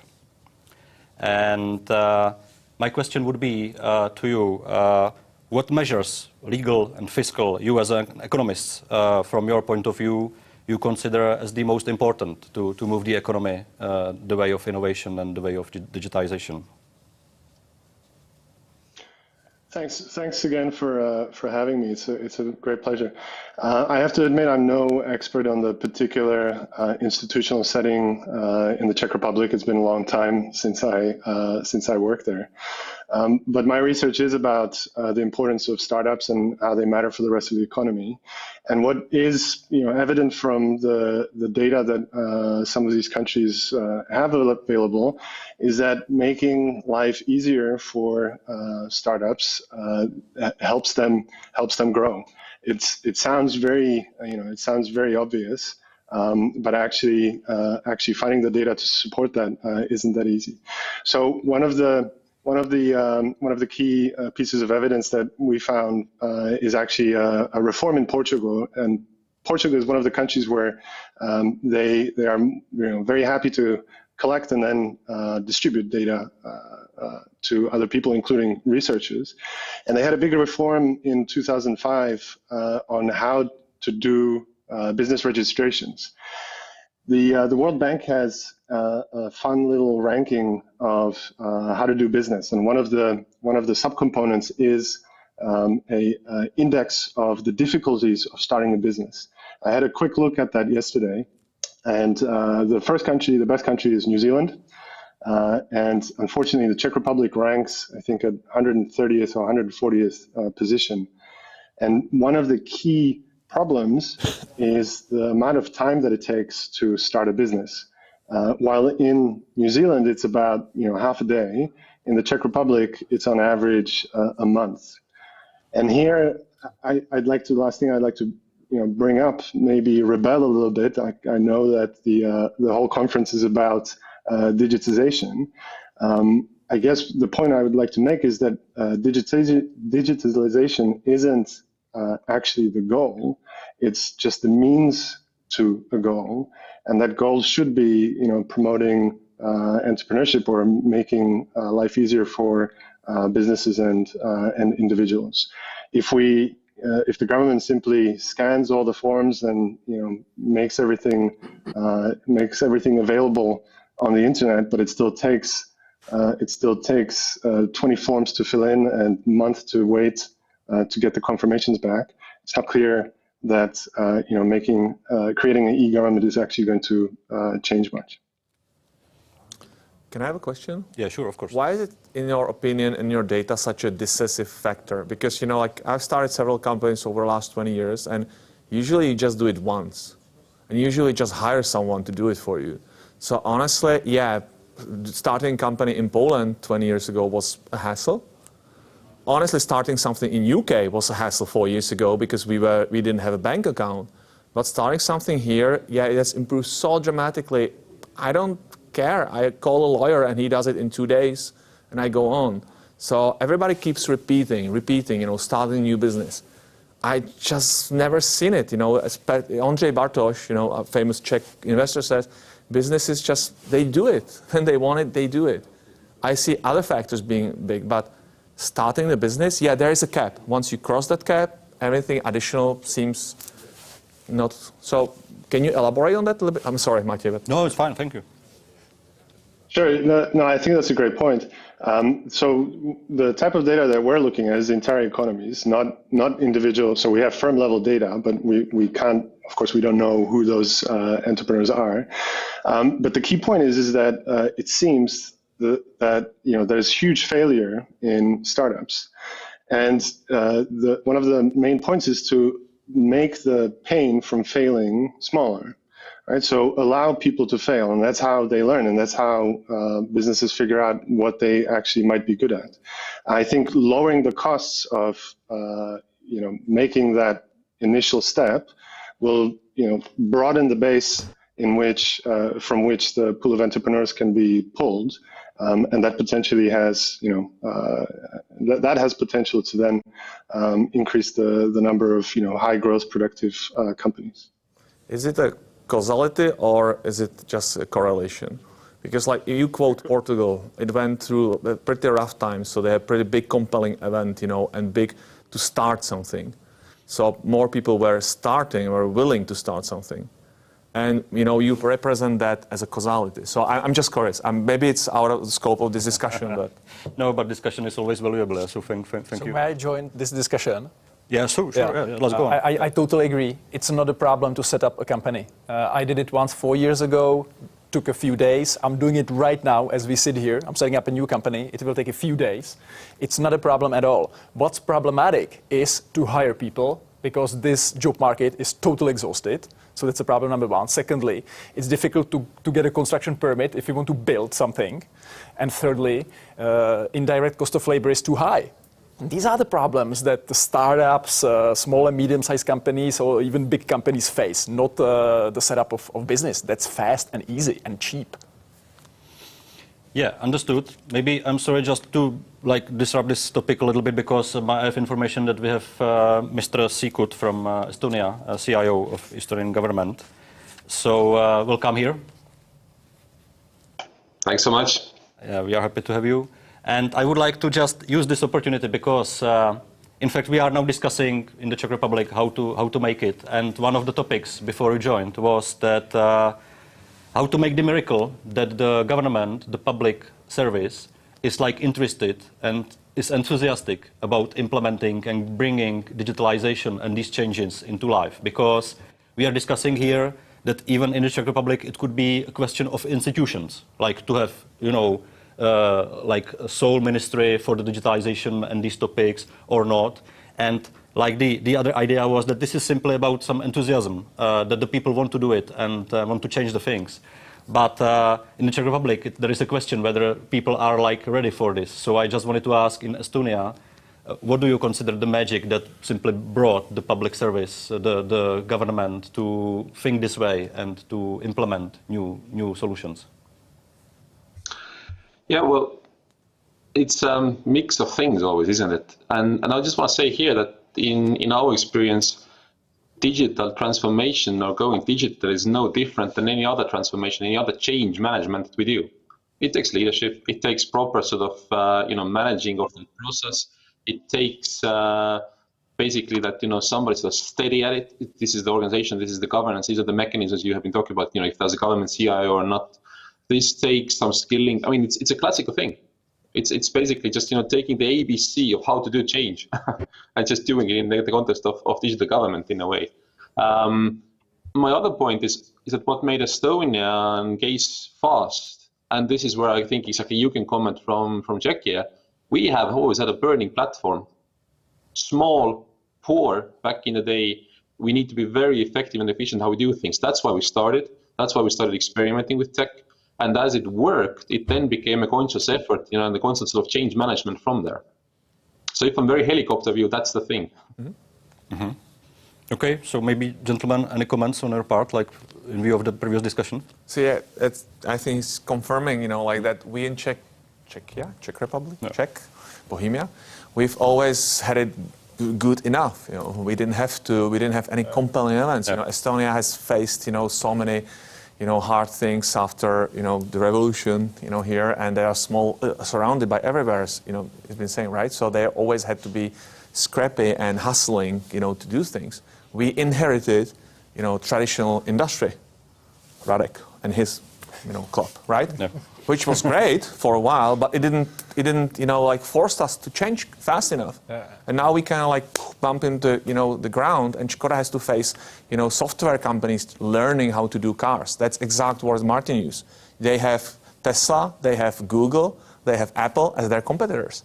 So now we have to do something. So, it takes crisis to align people to do something that change. Because we have the other countries, that's the competition, I would say. Yeah. One example to confirm this, I met a guy who was responsible for the Bilbao effect. We all know the Bilbao case, the whole transformation of the area of the city with Guggenheim Museum at the end. And I asked him, you needed cooperation of so many actors. The government, the regional government, municipal government, the people, the companies, everybody. How the hell did you put it together? And he said, Radek, there's only one answer. And the answer is very simple, 20% unemployment. Yeah, they faced 20% unemployment. They had to work together. Poland, we were talking about Poland. Poland was like, I had a business 10 years ago in Katowice. It was 25% unemployment rate. Everybody wanted to change. We are victims of our own success. That's the problem. If I just can add, for example, when you said about the government, about the regions and all of those, you can see the vaccination as well. This is something what is like happening on all the sides. So, for example, all the levels of the government, the whole government, then the municipalities and everyone is like cooperating all together because of the crisis as well. Yeah. So that's why the pandemic pushed them to work together. Yeah. The only aim is to vaccinate the people. Gentlemen, I fully understand your points, but on the other hand, this is like a regulatory panel. So shall we regulate the crisis, or shall we adopt a law that there is a crisis that we will face in a few years? Artificial crisis. Yeah, let's make it. Codify it. Can I just add to the crisis, for example, what Pavel said also, it's very important that now we can see that people care a lot. So if something is happening with the systems of the government, it's written everywhere, and it's good that it's written. Because now every politician and everyone is thinking, oh, this is something what people really cares about. Can you imagine a few years ago, it was nothing about that. So now people are expecting to get digital services. Then if it's not working, then the government also can see that it's a crisis, let's say. So we have to do that. We have to do something with that. And to the point from Bruno, I think we have all. I'm no expert in law. I just see it from practice. The only law that I'm missing is the one Vlada was talking about how we can actually anonymize the data, like from EET, and kind of open it up. So we can build another layer, the virtual data layer on top of the economy. That's where the world is going. As I said again, Apple is virtualizing the world. Niantic is doing the same. Every single square inch of the world will have its own IP address in 2 months. So that's the world we are, going to, not, Fully understand. On the other hand, coming back the way. So it is a legal question which is solved by politics, and the politics are driven by the opinion of the public.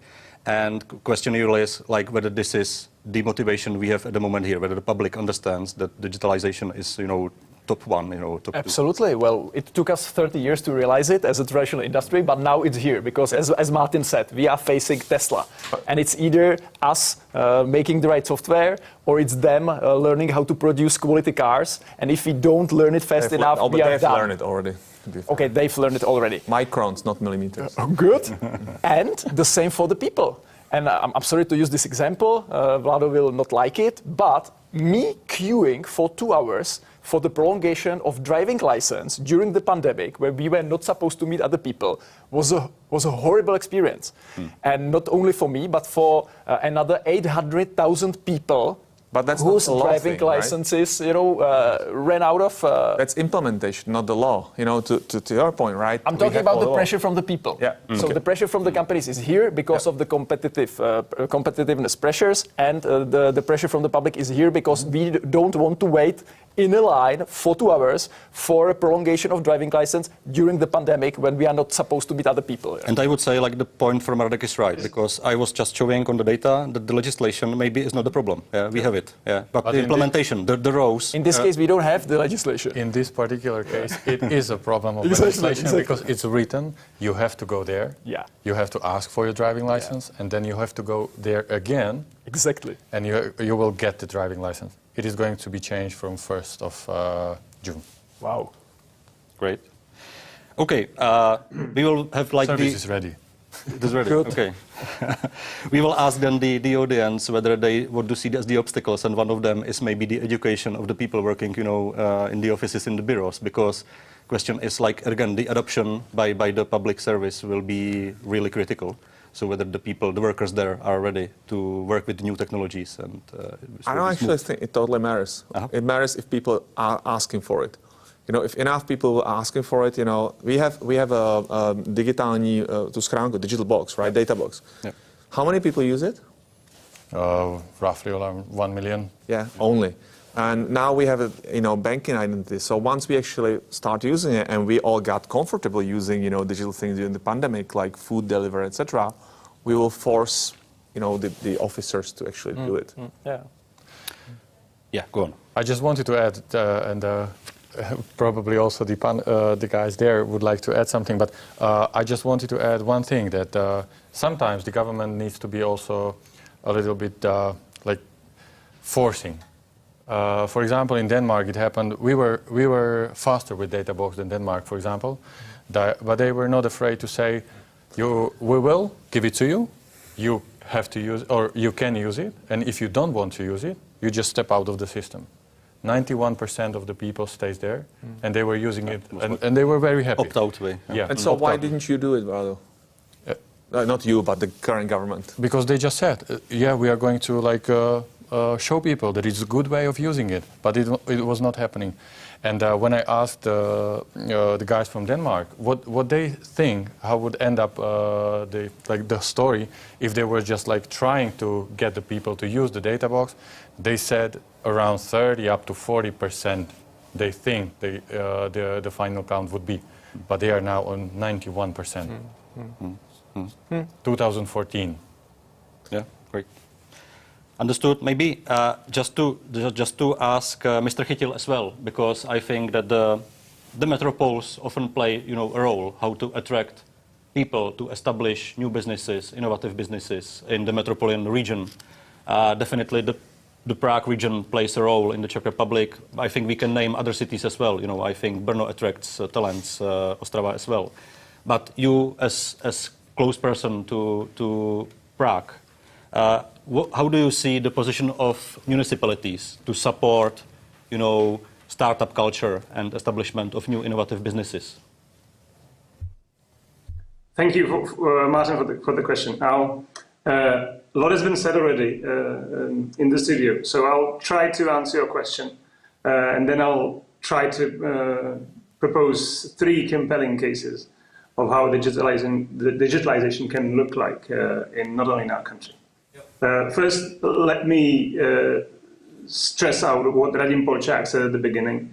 We often overemphasize the role of new legislation, and we don't put enough stress and enough focus on the importance of institutional capacity building in the country, organizational cultures, and impact that public institutions in general, not only government, can have. And I'm very happy that this was mentioned right at the beginning. And it helped to shape our debate. To your question, all larger cities, maybe even towns in the developed world, seek to attract businesses, and because digitalization is the buzzword of the day, we all, to some degree, are trying to do that. This is where I would like to stress out the role of expectations management, right? As you see, and I think I mentioned it earlier, the path to prosperity is often happening in clusters.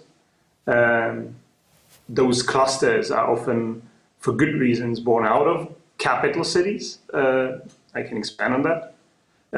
And I hope I won't get fired for saying this, but I believe in the Czech Republic, it's not not all the cities should strive to attract the same type of business or entrepreneurship or growth. So Prague is lucky enough to have the Prague AI project. We are also lucky to have the EU's space agency in Prague. This is also already a fertile ground for a cluster. I also believe that Brno is doing an extremely good job, and I hope Pavel can either confirm or correct me here. But the startup culture in Brno is already expanding, and I don't think we all have to compete in the same space. And now the three cases or the three images of digitalization, and there can be let's say to shape the way we think about it. My esteemed colleagues in the studio already mentioned the driving license. So let's start there, right? So for 17 years we've been using the digitally printed driving license, and that was so. The first image is the emerging digitalization. That is, Radek has to go and chemically process his own picture, right? Snapshot, then fill in the form in handwriting, go to the office, we scan everything, we type his name and surname in the computer, and pop. In 2 weeks, maybe 3 weeks, he can come back and had his digitally issued ID. So this is the emerging digitalization, and I'm sure we are already behind this. It's been 3 years already that you don't need paperwork when you're asking for when you're going to get your driver's license, and you have already your digital image. Either taken by a digital camera by any office in the country, or they are already able to find your photo in the register, right? So that would be what you could call the baseline of digitalization, and that's where we probably headed in many areas. But maybe the advanced digitalization is to rethink how you approach the services government provides. And that is where, in this case, we're probably headed already. And that is, you don't need a driver's license. You don't need it issued. You don't need it, shipped to your doorstep. Maybe you just don't need it. Because the state already knows that you pass the exams and that you have the permit. So why do you need the card? And I believe that we need to build institutional capacity within public service to actually think outside the box like this, and not to only think about how we use digitalization to deliver faster and more efficient services we're delivering right now, but how to rethink them entirely. Because if the businesses are facing this type of competition, I think the governments are as well. Okay, thank you. Thank you for these thoughts. And now maybe I have one more question about how to support simply, the appetite for development of the startups and innovation companies. But I think now maybe it would be much better to give the opportunity to the audience to have a poll about our question. And because I will now switch to the Czech. Sorry for doing this, and sorry for the people online. But to explain the question, I will do it in Czech, and then we will vote, and then we will be able to discuss the results of the poll. So, OK, takže jak jsem varoval, jdeme do. Doufám, že se nám během chvíle objeví otázka, kterou pokládáme. Takže pro diváky. Co je podle vás největší překážkou rychlejší a efektivnější digitalizace veřejné správy v České republice? Je to chybějící ústřední orgán pro digitalizaci s vlastními experty a rozpočtem jako číslo 1. Varianta 2. Nedostatečné personální zajištění, tedy nedostatek IT odborníků pro vedení rychlejší digitalizace. Možnost 3. Nezodpovědný přístup k IT zakázkám. myšleno veřejným zakázkám, nehospodárnost, neúčelnost, vznikající vendor locky na straně orgánů veřejné správy a veřejných zadavatelů. Čtvrtá možnost, nízká informovanost veřejnosti a její zapojení, tedy něco, co jsme zde diskutovali, a sice malá poptávka po tom, aby věci byly digitální, aby fungovaly. Varianta 5 je něco jiného, protože rozhodně si nemyslíme, že jsme geniální v tom ohledu, abychom našli ty hlavní důvody, hlavní problémy.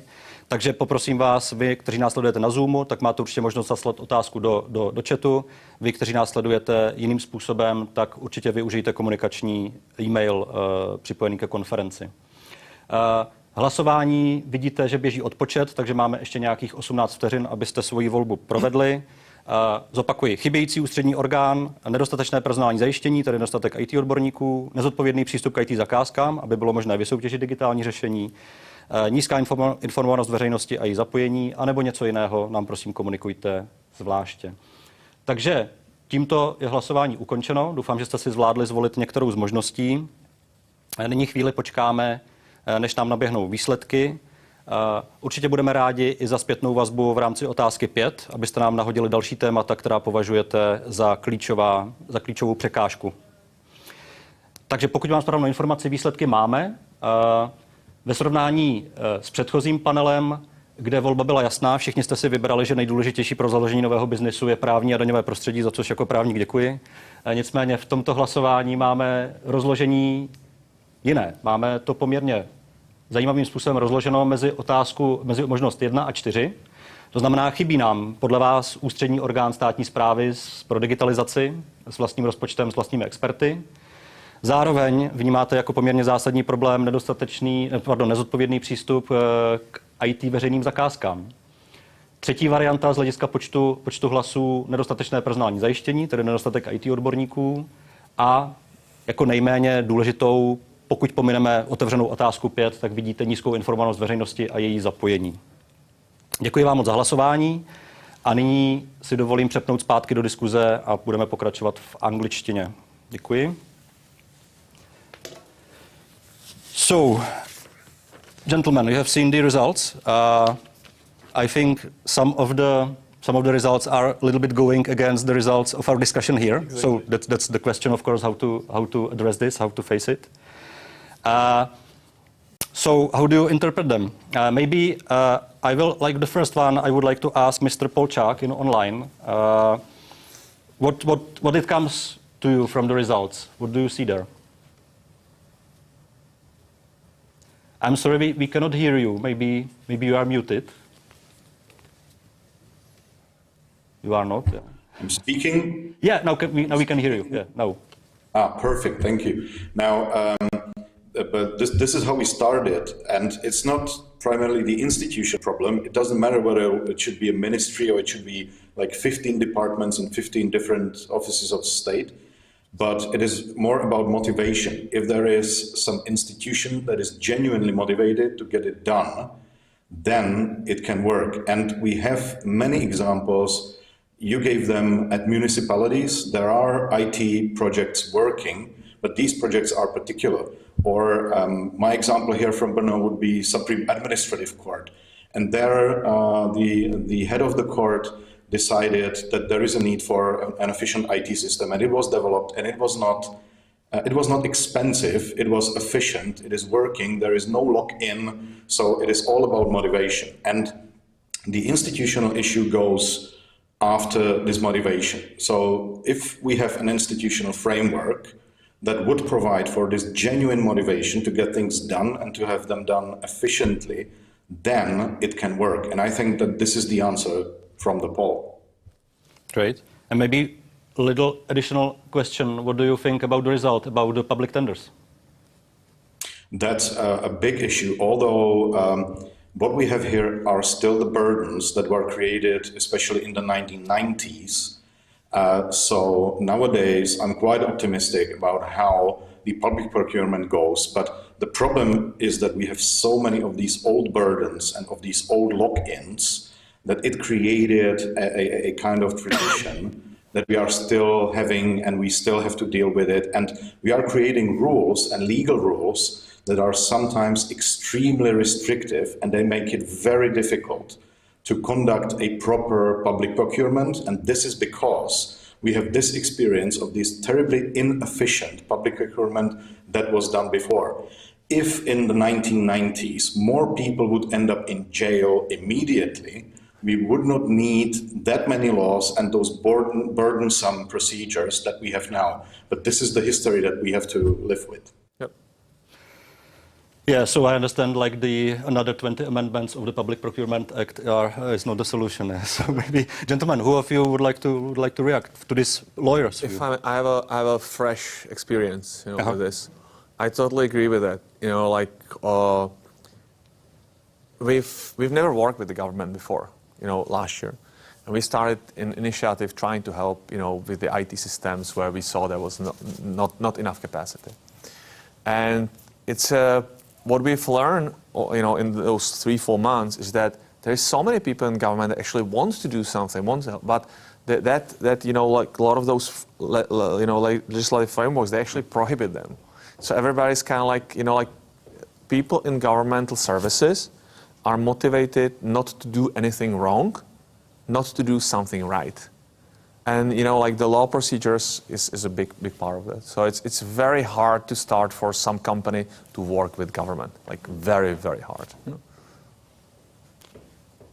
I would just add about the, thank you. I would just add about the institution. I think if I'm like leading the ministry or leading the office, it's my responsibility to say, for example, I want to have it all digital.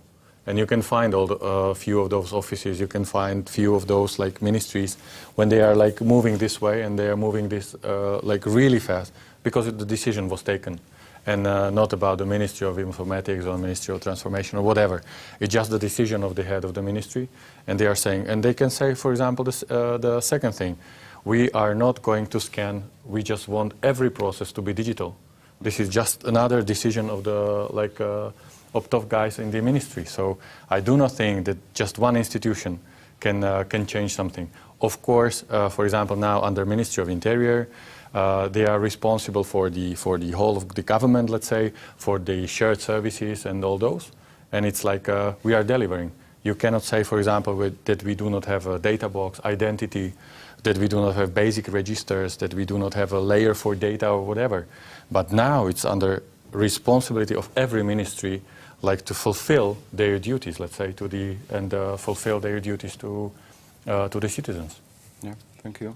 Maybe before like next Czech comments, I would say maybe Radek will have something to add to this, but I would like to use the chance we have Simsikut here, and just to interpret for you the results of the poll. The major problems the audience sees is like the absence of one authority covering the digitalization, like of course from the prepared choices. So this is the one, and the other one is like troubles with public tenders. In fact, like it is too formalistic, and it is like slowing down new solutions. In fact, even as it was said, there is a will on the part of the public service of the government, but the rules are maybe too strict to go that way. What is your experience in Estonia? Well, the poll results are the same as you would ask in Estonia these days. So in a way, it's a constant debate is my point. I think if I could just offer like a side perspective for a second, right? Then obviously we know with Vlado from before, and so from the way we have been seeing from the sidelines, there's many things that exactly have been put in place in the last years in Czech Republic as well. So there's been quite great movement. You can't have stuff overnight. So that's my context of saying that, look, I mean, certainly some things seem to be moving, at least if you look from outside, but you always have to be hungry. And I quite take that. That's why I say that, Estonian poll would be very similar. We also have had this constant debate, what's the right governance mechanism? Is it bottom up? Is it top down? We have been now trying to build a hybrid where basically we try to see, okay, how every agency is a digital agency in their domain, doing the transformation of their services, rethinking the business models there, just like Maciej was talking about. At the same time, somebody needs to steer all of that, because if everybody's doing something, they all run in different directions. So if you want to move to something like a complete new level as a whole of government, make services happen proactively, or use AI, whatever like that, then somebody needs to steer this. So that's the top-down stuff. That's the some sort of central competence and authority that needs to come to the game. So it's, I would say, there's no one model, only bottom up or top down. It has to always be a combination, because the problem is if you just do central stuff, you will only have such much of a bandwidth. There's only a pipeline that so thin that everything goes through. You want to unleash stuff. But at the same time, yes, coordination, some sort of push. Sometimes somebody needs to give somebody exactly a kick in the butt. That's the stuff that needs to be in top down as well. And I still say every country in the world is trying to define this. Every country is struggling with it. The solution will be a bit different, but I fundamentally believe it always has to be a combination. Okay. If it helps. Okay, thank you. So maybe your reaction, because Can I ask? Yeah, sure. Yeah, of course. Sim, I just wanted to ask, and for example, about the government and about the parliament. For example, the opposition party, are they also trying to help the ruling parties, the government, to change the legislation in terms of making the digital transformation better? Is it something, because the legislation, we are not talking only about the implementation part, of course, and about the business models.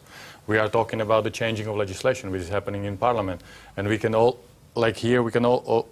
most of the time we can hear that the government is not doing it the right way. But for example, the legislation is changing somewhere else. So whether there is a cooperation in Estonia or this is also something similar. It's an interesting question. Well, I think that it's also in our case that the job of opposition, as they see it, is to obstruct everything, right? And to oppose everything. But at the same time, if I look at into the history of legal changes being made and all the bigger legal reforms we have had that have pushed and helped digitalization have been very widely accepted. So there also has been support, or at least no counteractions from the opposition side. And I cannot say it has been somehow politically curated, right? But I think in our case, we might be different from you.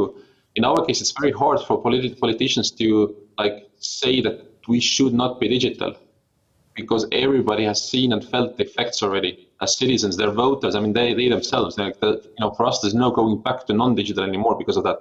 For us, the debate is rather how fast do we run ahead? What's the ambition, right? And that's a different story. So I don't know if I'm answering you, Vlada, but my point being that we, in our case, we can't say that we rely on from opposition help really that much. I'm not political myself, but just as a comment. But at the same time, there's also no counter work. And that's because everybody has felt the benefit.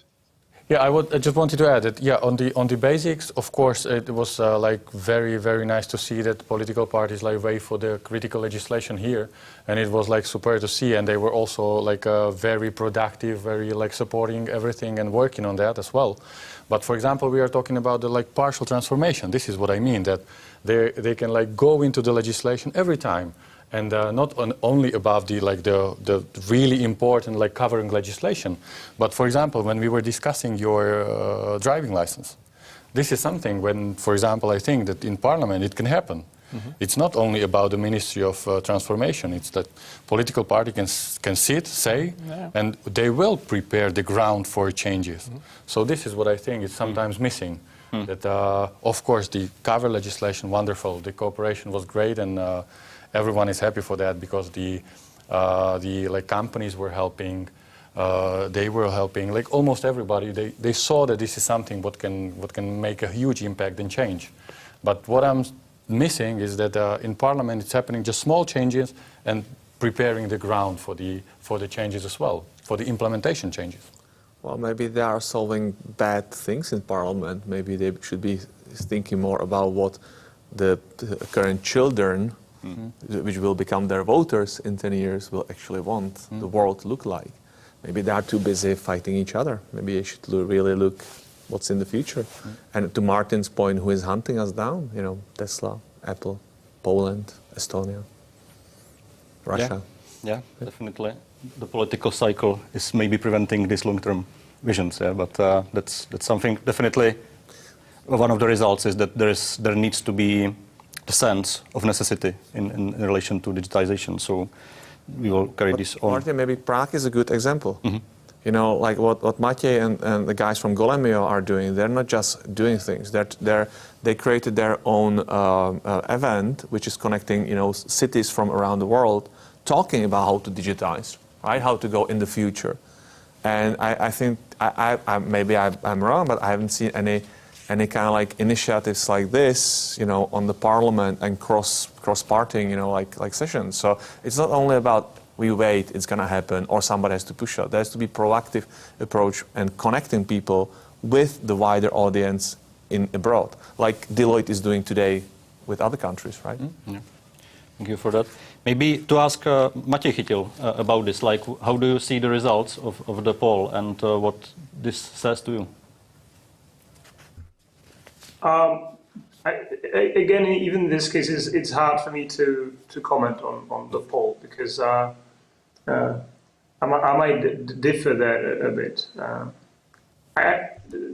Back to what Pavel said, I personally can take no credit for what my colleagues are doing with the Golemio platform. But what I can say, I can easily explain why this is maybe happening on a level of quality you would expect. And that is because we were fortunate with the capacity of people that are willing to work for the municipal government over a long period of time. And once you have this capacity that was first built in the Prague Institute of Urban Planning, and then they moved some of the capacity to the municipal company, you can actually see those people overcoming the legislative debate and just finding new solutions and new tools to rethink and then deliver the public services. And this brings me back to your debate on the driver's licenses, right? So yes, you can say, we can all say that the law is very strict here. So the license is only issued to the person who obtained the legal permission, and it's only the municipal agency to issue the license. I don't know. I hope Radim Polčák will correct me here, but I don't see the law, preventing the municipal agency to deliver the driving license to Radek Špicar in person. It's I might be wrong here, but I don't think that's the case. I just don't think we had the chance to think about that way, because the problem is there is no competition, right? So we don't have the KPIs you guys in the business have. So you always have to come when the government provides the service. The case is usually there is no competition, and the incentives for the public servants are misaligned with many of the interests of the citizen. And my job, for instance, is to try to realign those incentives so that people who work within public institutions and the organizational cultures they create that actually help to deliver what you as a citizen. Which is actually not quite correct, right? Because you yourself said that you as Prague are competing for talent and companies with Brno and other clusters, right? And we as a country and as Europe are competing with others. So there is competition. No. The politicians don't see it. No. That's an important thing here. I think we're on the same page, but it's a very important thing to clear up. So Prague, as a corporation of 1.4 million people, definitely is in competition with other cities. Mm-hmm. But me, as a public servant, I'll keep my job even if we lose the battle. That's the connection, objectives and connecting. Yeah. Exactly. So Prague has a budget of 74 billion crowns, right? So if Prague is gradually losing in the competition of other cities or metropolis or clusters in the world, yeah, I'll be fine in my job, and most of the heads of the department will be as well. But I think I would suggest that if you are doing your job badly, then your company will be out of business quite soon. Yep. And so that is a huge difference. And what we want to do is to create a culture in the public sector that bridges this gap. Because I think some of you mentioned it already. What are my incentives? Imagine I was the head of the transport department, right, that issues those licenses. What would be my incentive to take a risk, and go on a thin legal line and try to deliver those licenses to you by courier? Where's this authority what is my incentive in that? I'm incentivized in the public sector to stay low. And you as a startup businessman, you're actually incentivized to push high, because if you don't push high, you're out of business. But see, that's what Estonia got right. To your point, like you said, stay hungry, right, in Estonia. So the question is, how did you change that mindset? That's the question. How to provoke this?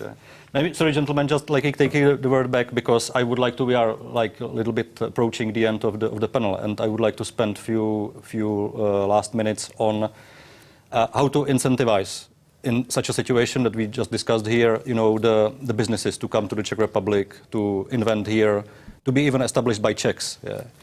Because for example, if we take one example, we have, for example, research and development support in the tax area, meaning like you can deduct something or you can get some incentive even. And I would like to ask Radek about like his opinion in this regard, because in fact the system is like that you simply give the amount of money to the whole economy without any differentiation, without even like picking things out of what should be subventioned, what not. And that's one point. Another point is, for example, in the Czech Republic, you can deduct like 100% of the costs. I think in Lithuania it's 300%. So like even from like the number of the support, it's lower compared to the other countries. And it's maybe one of the major tools we have here. Radek, what do you think about this? Is it like properly set, or does it need some boost? Going back to the first slide that you showed, it's properly set. And I say that because it's me and Martin Jan who implemented it into our legislation. That's why I'm saying it's properly set. But where is our problem? We have it as a part of our legislation. It's great to have it. It helps to boost private investment into R&D. It's important even for investors. They ask about it, whether we have it. We say, yes, we have it since 2002, I guess, something like that, when we were in the government. But where is the problem? The problem is financial officers working under the Ministry of Finance, who, as we learned a few years ago, were they got incentives. The officers at the financial office were receiving incentives not to provide private companies with this tax deductible for research and development.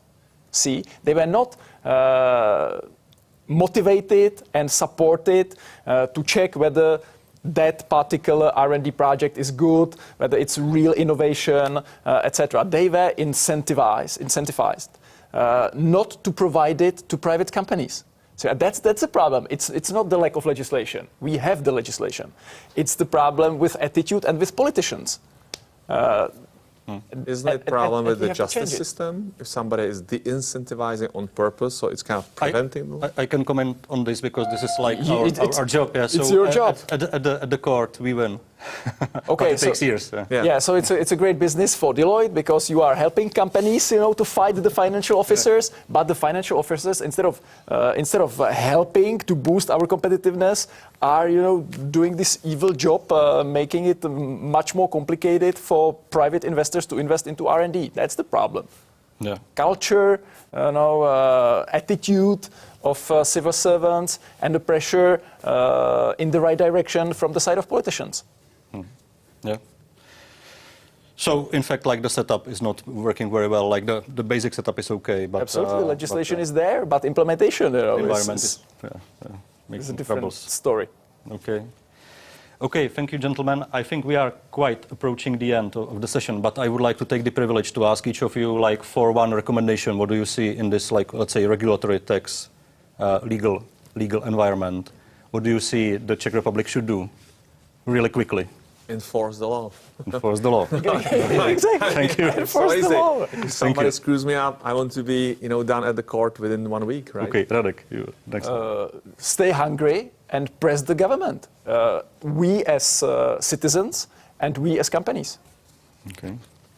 I would say the same. I wanted to say, and now I'm thinking whether there is something else. But I think for example, if you check the priorities, for example, what the citizens have, and I do not think, for example, that maybe in 5 priorities you would see, like in the whole population, you would not see digitalization. Yeah. And I think this has to change. The digitalization and then the convenience it can bring will be it will be something what is so common that it's not there, but on the other hand, it's on the top. Great. Thank you very much. Gentlemen online, Maybe I will start with Mr. Polčák. What is your opinion? The one thing we need to do quickly. This is very difficult. I'm used to deliver lectures of 90 minutes at least. But if I would sum up, I would say the key is in lobbying, because there is a lot of lobbying in this area, and the government should listen to the users, and it's the business users and it's the public, and the government should listen less to the IT part of Czech business sector that has strong interests in delivering to the state. That is, I think, the key for some development in Thank you very much. Mr. Sedláček, please, one sentence. So I'll just touch on what was already said in terms of convenience and maybe link it to the R&D subsidies, which I've been working on for the European Commission as well.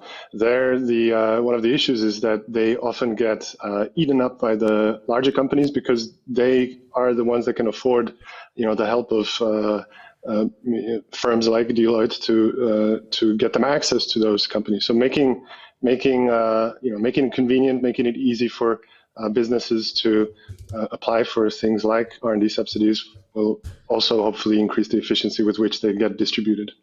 Thank you very much. Matěj Chytil, please, really one sentence. What we need to do quickly. Empower the public service to think outside the box. Thank you. Thank you very much. And Sim, you are not last but not least. What do you recommend? The one thing we should do in the regulatory area? I want to echo what others have said on the incentives. In the end, everything comes down to incentives and the culture and skills behind. Thank you very much. Gentlemen, I would like to thank you all. Very quickly, Vladimír Dzurilla, thank you for being with us. Radek Špicar, thank you, Radek. Pavel Doležal, thank you very much. And gentlemen online, Sim Sikut, thank you very much. Radim Polčák, thank you. Petr Sedláček, thank you very much. And Matěj Chytil, thank you. Ladies and gentlemen, my name is Martin Bohuslav. This was the panel about regulation, tax and legislation. Stay tuned. As you have heard, we have to put digitalization to the spotlight. So this is our work. Follow the CzechSetGo conferences. This is the way how to do it. Thank you. A lehce zákeřnou otázku jsem si připravil Adama Hafouda, vedoucího partnera v daňovém a právním oddělení Deloitte. Jaká je vlastně úroveň digitalizace v Česku? Adame, tak jak jsme na tom?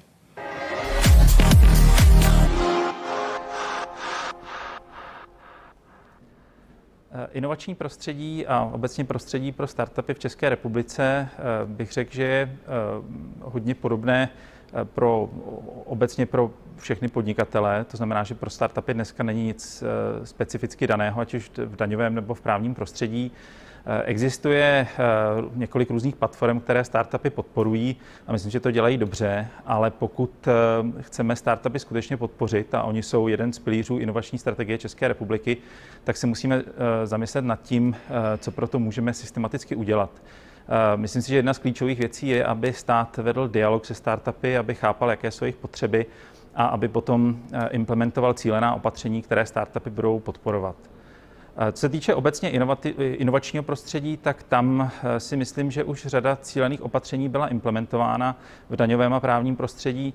Nicméně, upřímně řečeno, co se týče inovace, soupeříme nebo máme konkurenci na vlastně mezinárodním trhu, máme konkurenci ostatních států a v rámci té konkurence nemůžu říct, že Česká republika dneska nějakým způsobem vyniká. Takže co se inovačního prostředí týče, tak tam si obecně myslím, že bychom se měli více soustředit více inspirovat zahraničí, v některých opatřeních jít třeba dál, než jdeme dneska, abychom skutečně uspěli v té konkurenci, která je velmi intenzivní. Řada českých podniků, součástí nadnárodních koncernů, soutěží o to, aby určité inovační projekty byly umístěny právě v České republice a měli bychom je v tomto směru více podpořit, než to, co současný legislativní a právní rámec nabízí. Co se týče toho, co by v daňové a právní sféře mohlo být, řekněme, trošku lepší, myslím si, že to jsou určitě takové ty obecné věci typu předvídatelnosti, stability a nějakým způsobem jistoty toho právního a daňového prostředí. Ale není to jenom o té legislativě jako takové, je to i procesech, které s tím souvisí v daních, konkrétně třeba co se správy daní týče, tak aby podnikatelé měli pokud možno co nejsnazší přístup k daňové správě a vůbec obecně k daňovým procesům. A pak je tady širší rámec, na který se také musíme soustředit, a tam je role státu taky významná, a to je hlavně, co se týče podpory vzdělávání, podpory digitalizace veškerých procesů souvisejících se správou státu, a to si myslím, že budou věci, které jsou spíš v obecné rovině, ale hodně mohou přispět k rozvoji prostředí pro startupy a obecně pro inovace. I druhý blok konference CzechSetGo je za námi. Po krátké pauze se můžete těšit na třetí panel s názvem Znalostní ekonomika a lidé. Panel se zaměří na roli státu při rozvoji podnikatelské kultury.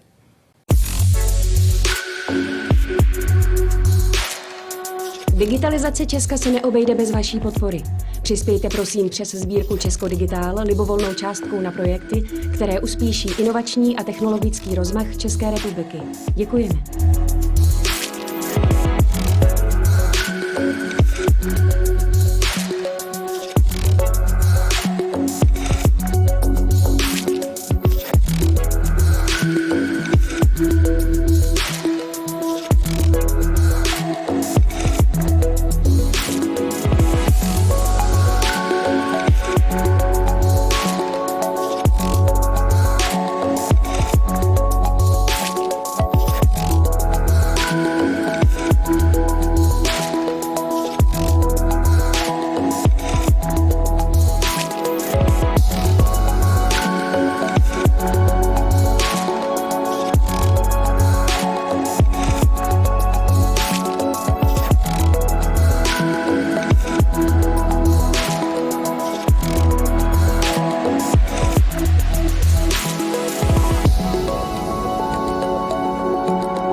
Digitalizace Česka se neobejde bez vaší podpory.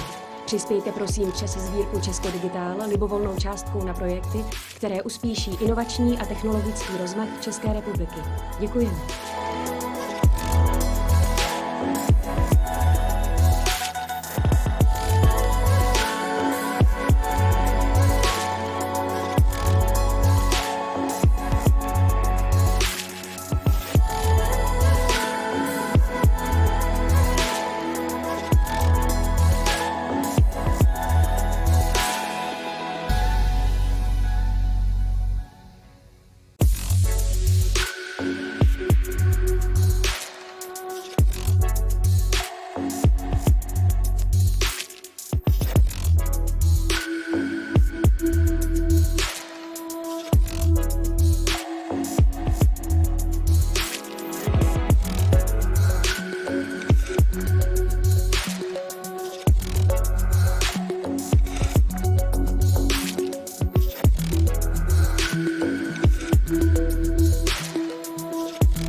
Digitalizace Česka se neobejde bez vaší podpory.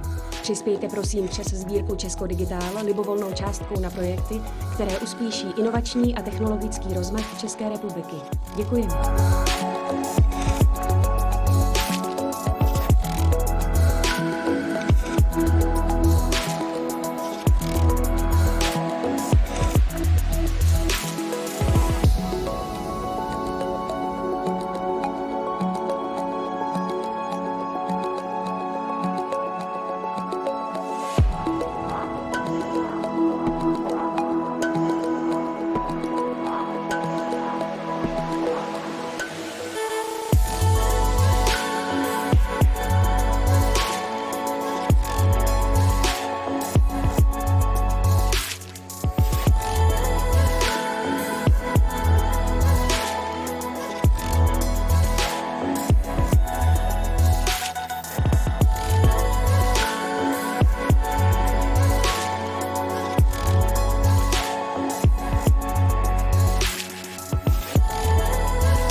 správnou dobu na správném místě. Konference CzechSetGo tentokrát o digitalizaci státu pokračuje právě teď. A začíná poslední panelová diskuze dnešního dne. Tématem je klíčový význam vzdělávání a rozvoje podnikatelské kultury v Česku. Hlavní slovo tentokrát bude mít Josef Kotrba, chairman Deloitte, a jeho expertní hosté. Klíčový význam vzdělání a rozvoje podnikatelské kultury.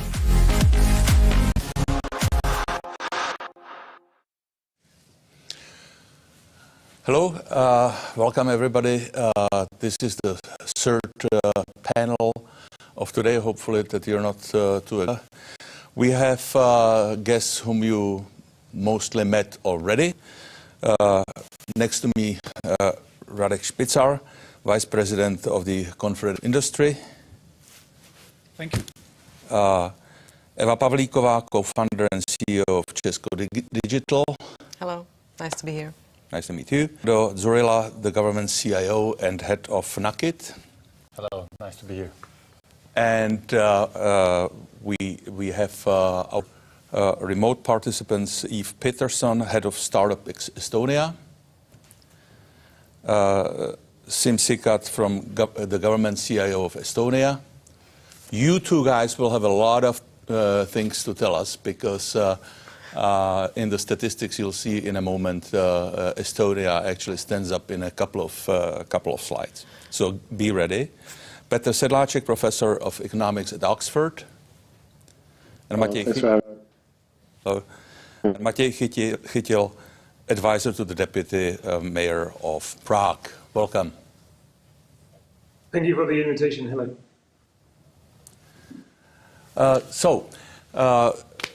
The digital economy. I would like to start with a little bit of history because one of my hobbies is actually history, and that is industrial revolution and what we are living in right now.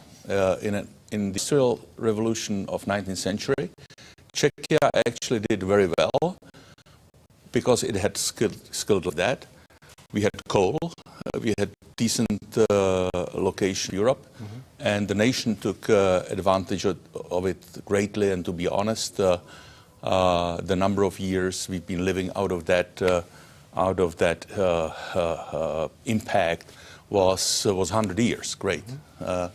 We're now facing major changes in the economy. The economy will more and rely on digital skills. There is basically no area of human life where digitalization in one form or another would not influence, whether you're talking the physical economy, people who like the pieces of steel, it's still very highly digitalized. If you look at energy, it's far less about burning coal and it's far more about how you digitally coordinate demand and supply in little moments and so on. It's everywhere. Now, in order to use the digital revolution, as we did the industrial revolution 100 years ago, we have to be ready. The goal of the digital revolution are actually people.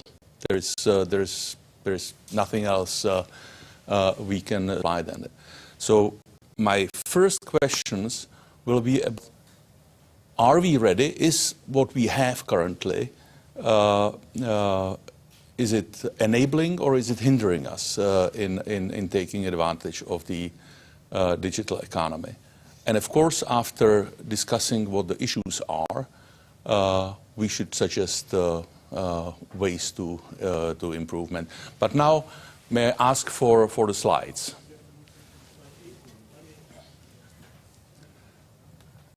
I prepared a couple of statistics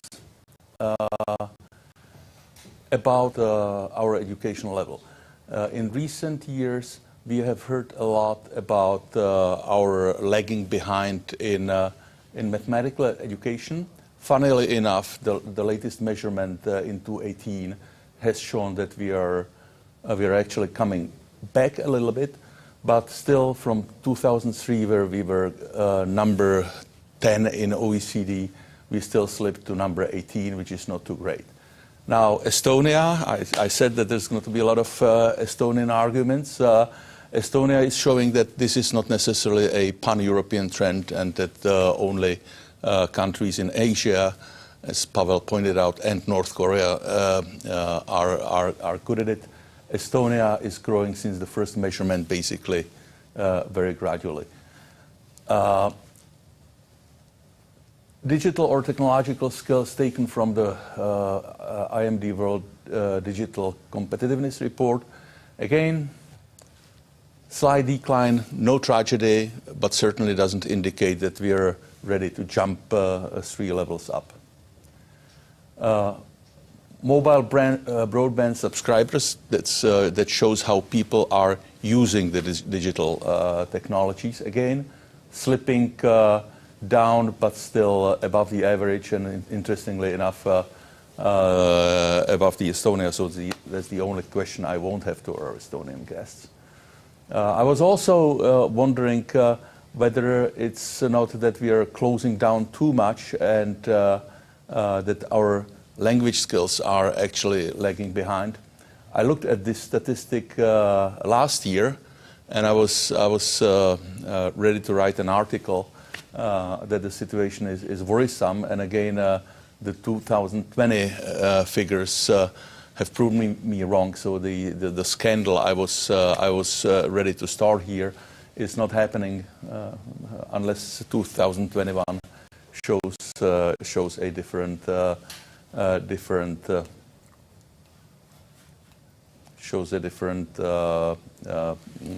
trend.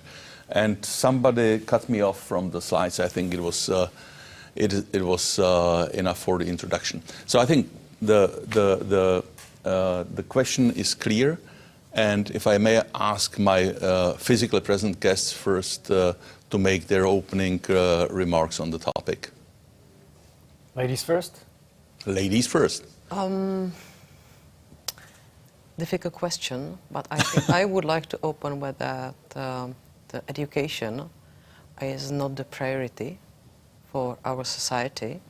So I think it's not only about the skill set in schools, but it's about the mindset of the education itself. It's my responsibility to grow in my life.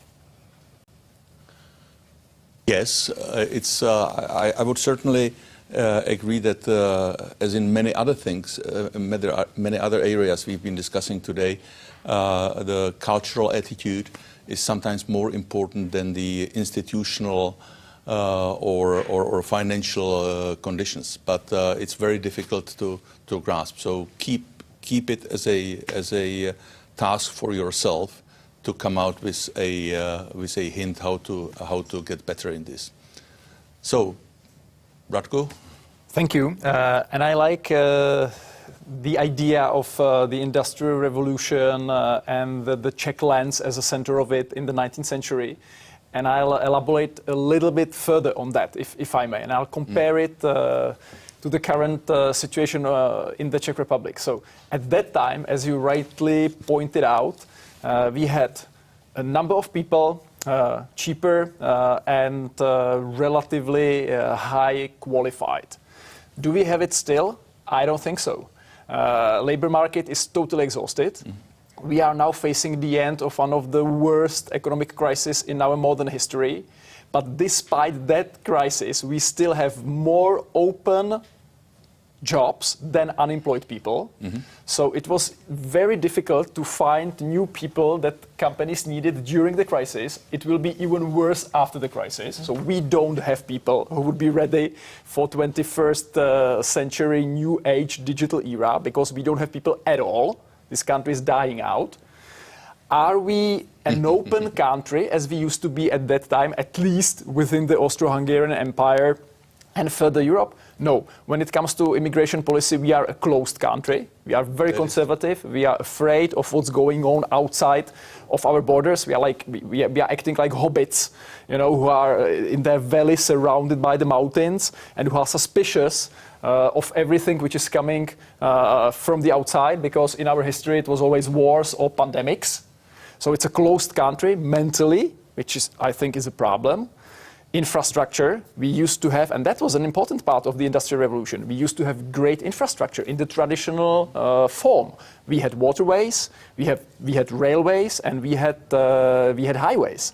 Do we still have it? Well, it was our comparative advantages at the beginning of the 90s vis-à-vis Poland, for example.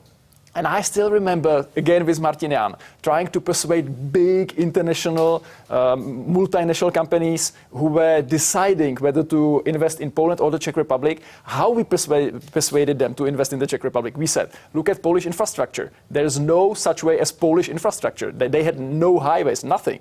Compare Poland to the Czech Republic nowadays. Thanks to the structural funds that they used in Poland, the speed of construction of highways is much better in Poland. And last but not least, what's the new infrastructure of 21st century? It's high-speed internet connection, right? And do we have it everywhere in the Czech Republic, even in the smallest villages? We don't have it. So we are lagging behind compared to where we were 100 years ago.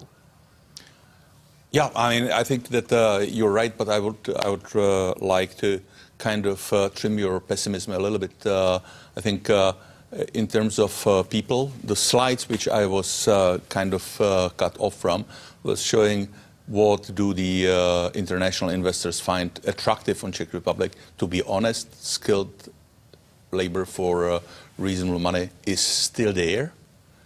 It's still there for us, it's still there for Poland, and I fully agree that we have too much of the labor kind of locked in less productive industries, and to be honest, government. I think that that the number of people who's employed by government is increasing rather than due to digitalization being decreased. That's very surprising. Half a billion people.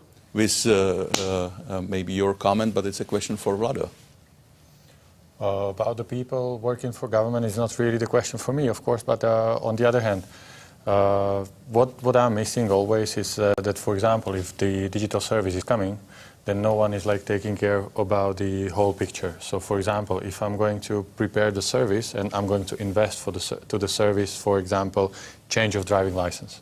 For me, it should be, on the other hand, a business case. How many people, like taking care about the people physically on the offices, how many people can I move to the other department? What can do, for example, what they can do better, for example, online, taking care of people and to support them when they are using services digitally. I do not think that immediately it would happen that we will cut off the employers. Because, for example, now, as I said, we can take care of people when they are coming to the offices and to the offices, to the like ministries, whatever, they need support. But for example, we need to think also, if we are moving them to the online, we have to take care of them in the online environment, as banks do, as telco operators do, as e-commerce companies do. So on the other hand, of course, first of all, there will be the change of like work description, let's say, or the work they're doing. And then we can think, of course, about what's done. But on the other hand, for example, if you're using services and then in the back office you are still scanning, you are still working like manually, of course there is a I would say there is a room for optimization as well. You're an experienced consultant yourself, and you know how it starts in public sector.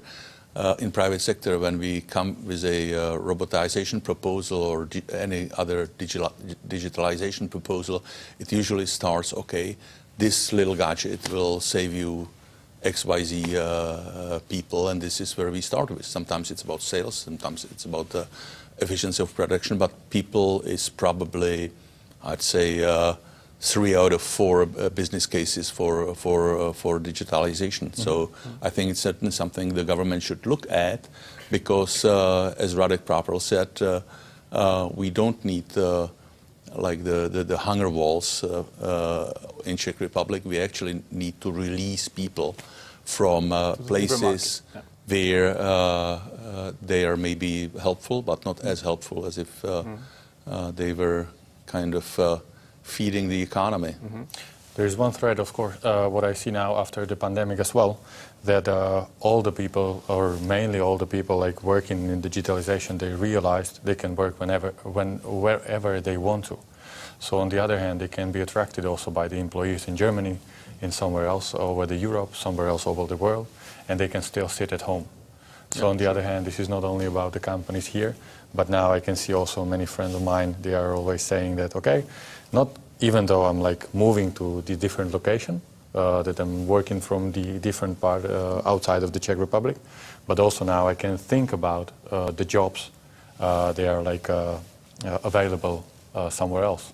So just to follow the discussion what Radek started, it's another threat, I think, what we can face off. May I add one comment to it? You are absolutely right. And this is a new situation because Czechs don't like to move.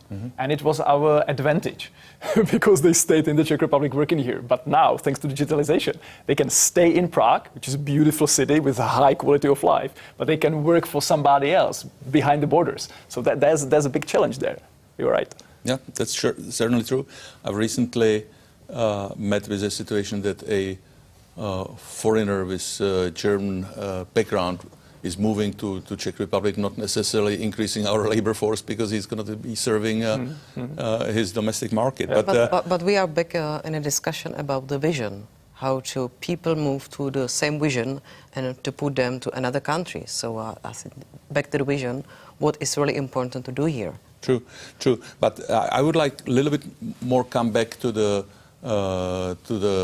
I hate the word, but the human resources question. Because efficiency in government, efficiency in industry, that all brings new people who can then feed the new success. And I'd like to ask Sim how they looked at that in Estonia, whether it was like more economic decision of how to save people, or what was the driving force? Well, it's always easy to speak in 2 minutes about 20 years, right? I think the context for us is very clear that for a long time we have had sort of a buzzword that education policy is the best economic policy. So even if, I don't know, funding has not always reflected that and so forth, but at least that's been sort of the idea we strive for. So, for example, if we look at the PISA numbers now, which are so kindly, shared with you, so basically the children's aptitude in schools and in different subjects, that's the outcome of that. It's been highly valued. It's been also, highly invested in. Even though there's still, if you come to Estonia, our biggest debate is that are we doing enough still? For example, shouldn't teachers' salaries be, as high as IT specialist ones, or at least sort of significantly above sort of national average? So, long story short, there's still quite a bit of debate that goes on for us, but we are glad that exactly some things have gotten right. At the same time, I want to be really sort of cautious here, and also to help to frame the debate that, look, we need to look at the skills cycle beyond what children just come out of school with. So that's why the sort of other indicators that actually were quite sort of informative, and we could add some more. Our issue is that even if the general education is very well, to really get a good job, the specialist training and so forth, the numbers are much more mediocre. So my point being that, you have this great base, but to really have practical skills to go to market with, that's where a lot of retraining has to happen within companies, during your life afterwards, and so on. So the big picture has to come together, and we have been struggling to do that, I'm very honest here. But at least we have some sort of experiments, things, new strategy in place for that. And my last point, if I can add something to this discussion here, is to say that it has already been said, but in this time and age, it's only the people that the investors come after. So we have Eva here from Startup Estonia, right? How can our startup ecosystem be the best in the world? Well, basically, if we have folks that come here, even if in digital age you can work from a distance, it's the community, it's the ecosystem, it's the buzz, it's the spillover that matters. So we have to, if you want to strive in that age, we have to offer a good place for that. We have to have talents here, which means that, yes, we have to do even more to get them out of the education system, as well as bring them and let them come in. I think that it would be too ambitious to expect that the school system produces people who are precisely ready for their new job. I think to be honest, namely companies like us, it's quite natural that we then finalize the shaping. The problem is whether the fresh graduate is really fit for that, or whether the time he spent at school is kind of really only for having a little bit fun. But I was about to ask Yves whether as a very specific representative of very specific type of employers, she's happy with the quality of newcomers on the labor market, and if there are things to improve, what are the important ones? Yeah, it's a great topic. I think it's already in the first panel today. We see that talent is an issue all over Europe and probably outside of Europe as well. What I'd like to stress is that, yes, it's good that we have good PISA results, but it's more important to think about where these skills are used. And it's only academic. I mean, point is that we need international knowledge. We need a diversity in the talent pool to really bring that, let's say, academic knowledge into the real life situation. And I think if you ask any founder anywhere in the world, what they would tell you is that diversity in the team is what really makes a difference. So what we are working on is global talent. We have Startup Visa program for that, but it's still not enough. We need to kind of see what is the balance between the immigration policy and being an open country, and again not being sort of too open to become a security issue or something like that. But our workforce productivity is still 80% of the European average at the moment. And if we see that we'd like to be at 110% of the European average, then the startup sector is something that can potentially produce that. So that's why we are really working on the diversity, meaning not only foreigners, but to look around here and see where we haven't used the potential. There's still only 30+% of women employed. There's only 15% of female founders. We have a huge potential in people who are over 50, who have maybe lost interest in their previous job, or are seeing that new things are happening. We're not really engaging everybody yet. No, that's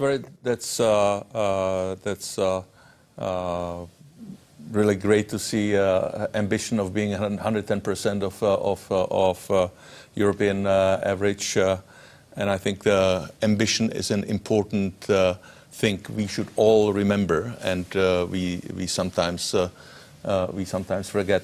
But when you spoke again more about the cultural things. But if you think about the product of educational system, what are the gaps, or on the other hand, something which you find cool about your newcomers? Was that a question to me? Yes. Because you spoke a lot about the cultural thing. I was because in the questions will come to what are the most important elements we want. So I was really curious about your point in this. Yeah, I'm personally very excited about the new coding school project that we have already opened in the eastern part of Estonia, which is traditionally, let's say, a coal mining area. And to build a school for coding in that area is a mix of two important things. One is it's engaging people in a region where it's most acute to learn new skills, but also to have a school for coding. It's something that we really need. I mean, ICT sector is the most lacking in skill for already years and years. So that's combining two very important things, I think. It's interesting that you started that in a coal mining area. In my remarks, I had a remark that university is going to be the next coal mine of Ostrava. So obviously, again, you're on the right track and a bit more advanced. I would now turn to Petr Sedláček, what his view on the things we discussed is, and in particular, having obviously experience with Czech school system, now teaching at Oxford, are there any hints for us in terms of which direction we should go? Thanks. I'll start by bringing some more data to maybe help frame the discussion as well. So what I've been looking at is data on business dynamism, right? So how quickly businesses start up, how often they fail, and then how much they grow if they do survive.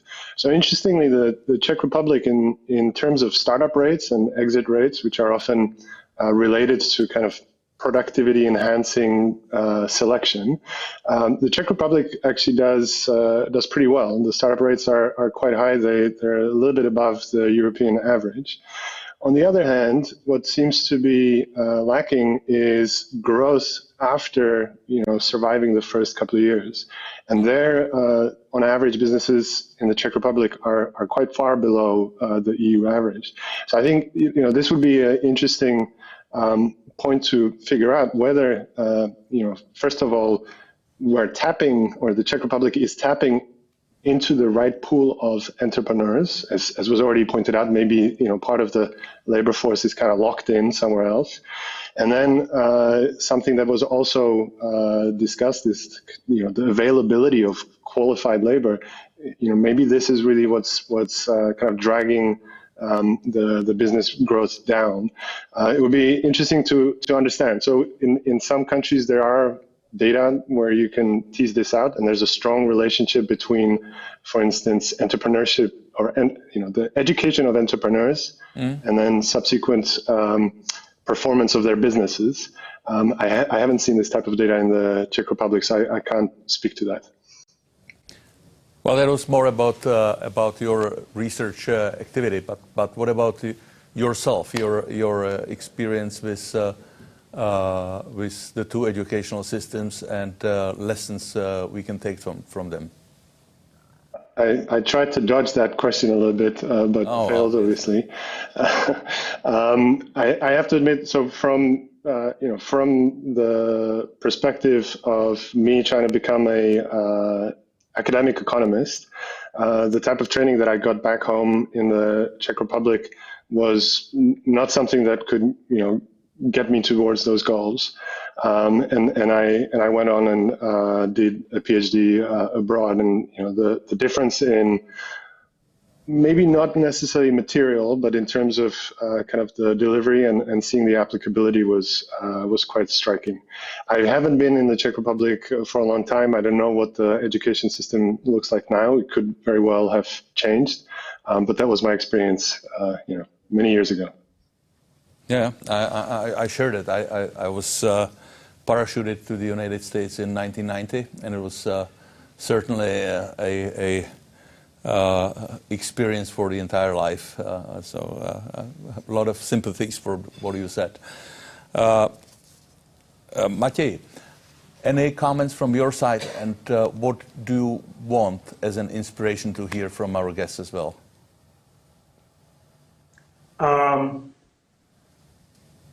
If I can challenge you here a bit, I think we can. I'll add a perspective here. The dogmas of the quiet past are inadequate to the stormy present. Right? Yes, there's almost 500,000 state employees in the Czech Republic, and we've hired 7,000 new employees as of last year. That you might see as contrary to what we aim for, efficient state and digitalization. Well, most of those people are actually in schooling. They are teacher assistants. lots of them are police, and the Czech government decided to increase the military force as well. How many bureaucrats do you actually have? What do they do?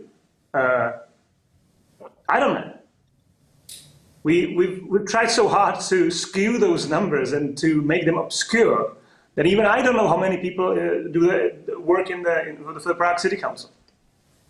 So I think we need more transparency and honesty here. And I know that the topic of the debate is a bit different, but I like to focus. I would like I would like to challenge you to focus a bit more on talent and education in the public service, because we all agree that we need to retain talent, and we need better education for everyone in the country.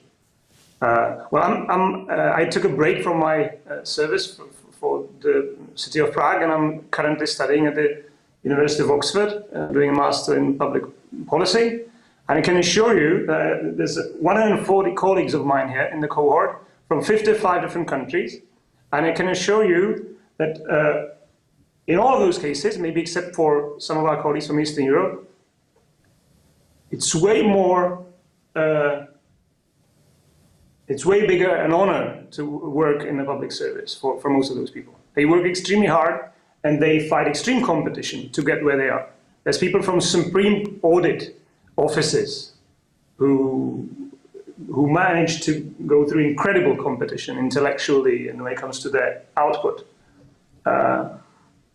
This is something I think we tend to forget a lot. And what I would like to know from my colleagues from Estonia is actually whether the status and the talent for people who work in the public sector is something they're working with and something they need when they rethink how to digitalize the economy. So that's something I would like to learn from them as well. Because at the moment here in Oxford, I'm learning mostly from colleagues from other parts of the globe, and Estonia is a very interesting example that is close to us culturally. I think unless there are protests, I would give a space to our Estonian guests to make a comment on that. But to be honest, after we finish this block and have the questions, I would like to return the debate a little bit more towards education. It's I don't dispute that the public sector deserves its quality people, but our focus in this debate should be how do we produce better people, more fit for the digital era, and how to release them from activities which are not that helpful into activities which are possibly moving us forward.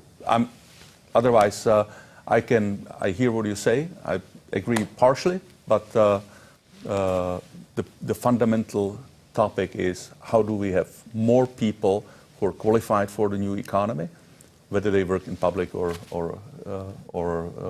private sector. But Eva, if you would take a short remark before we start with the questions. The question was it was like how attractive in Estonia is it to work for the government, and how and I would maybe add how attractive is for young Estonians to work in the school system, because that is maybe one of the problems we are facing in this country. I'm really not the most competent person to answer that, but from a personal perspective, since I'm also working in a governmental program, all the team around me and the whole of the bigger institution is very proud to do what they're doing, because we see it as a mission to improve something for everybody in the country. For entrepreneurs, for the people who get to work in great companies. So unfortunately, I can just give my narrow view of our institution, or talk about more about the startups. But hope this gives a little bit of light. But I think much important thing, because the question is whether we want to discuss only about a way how to lure them to the, let's say, the commercial sector, or the public sector is close to the non-profit, because not only profit is the way how we can motivate the people, but also the sense what we do is most common with the public sector as well with the non-profit. So this is the question: what is the basic skill what we really need to do? That's certainly important. I think that in the same time, what the school is preparing, or what the goal of the school should be, prepare people for real life and for life, particularly in this period of time. It's quite similar for all three sectors you mentioned: private, public, and not-for-profit. In the same time, motivation is another important thing. I think we are all struggling with that, and our employees are asking very similar questions on why do we do the job we do, what higher sense or meaning it has. So I wouldn't think that it's necessarily such a differentiator. What is really dangerous, if you have important segment in the society, such as the school system, which does not have sufficient prestige and doesn't attract the best people. I think that is one of the theories for the next part of the debate, i.e., what should have been done differently and what we can do differently in the future. But now, I think for the first part of debate, maybe short comment of Seem, if possible. Yeah, well, I'll be happy to say that, well, government is not really the number one employer in the country. We are struggling to basically get the brightest folks in because two things. Well, first of all, it's been on purpose that we don't compete on pay, for good or bad. So, and secondly, obviously, exactly the whole startup and tech industry is so much more fascinating. You can fix not just the country, but global problems. But that's okay, because we actually adjust to that space. But if I can gear us back to the education topic, I think there are two things there, at least from my view, if I can sort of jump in. First of all, if you talk about here really skilling and competencies for the economy we are in, and the new economy so-called, and I quite take the point you said before that, look, general education or college will not prepare you for anything. So that's why a lot of it comes down to, learning through your life. What we have been trying to find and experiment with is the modes of learning. It's not just about that we have these programs available, but how actually what works. How can we attract people in? How can we attract employers to send the people in? How to really what are the programs where you can really learn in a short while and the best. So we have been quite big fans of the micro and nano degrees and trying to get our education system to offer them more. But we are also thinking a lot now and experimenting. How do we involve the content from around the world? The Coursera's, the UDX's, Udacity's. So basically saying that if we have this challenge to constantly learn through our lives, I think as countries we have to be open to that the training doesn't just have to come from within our countries. And that's quite a stretch of thinking for educational systems. Okay, thanks a lot. But now it's time for a short questioning. And since most of our participants on the internet are Czech speakers, I will switch into Czech for a few seconds. Vážení přátelé, nyní nastal okamžik pro cirka jednominutový poll, a jsem opět v angličtině, protože musím vás ujistit, že v takto strukturovaném formátu přejít z jazyku do jazyku je docela obtížné. Hlasování se týká toho, na co se má vzdělávací systém soustředit, aby Česko uspělo v digitálním věku. Budeme na to mít cirka 1 minutu a vy už byste ty hlasovací možnosti měli mít na svých obrazovkách. Jsou to IT skills, je to aktivní znalost angličtiny, je to aktivní přístup k řešení problémům, je to matematická gramotnost, anebo je to, co nám chybí, soft skills. Přečtu to ještě jednou. IT skills, aktivní znalost angličtiny, aktivní přístup k řešení problémů, matematická gramotnost, případně soft skills. Já myslím, že všechny ty věci jako zaměstnavatele jsme u svých nově nastoupivších zažili, takže jsem více než napjat, která z těchto zručností chybí účastníkům naší konference nejvíce. Já nyní pomalu ukončuji hlasování teď a čekáme přibližně 30 vteřin, než nám naběhnou výsledky. Vynechal jsem něco... excuse me, back to English. We have the results already, and it's really interesting.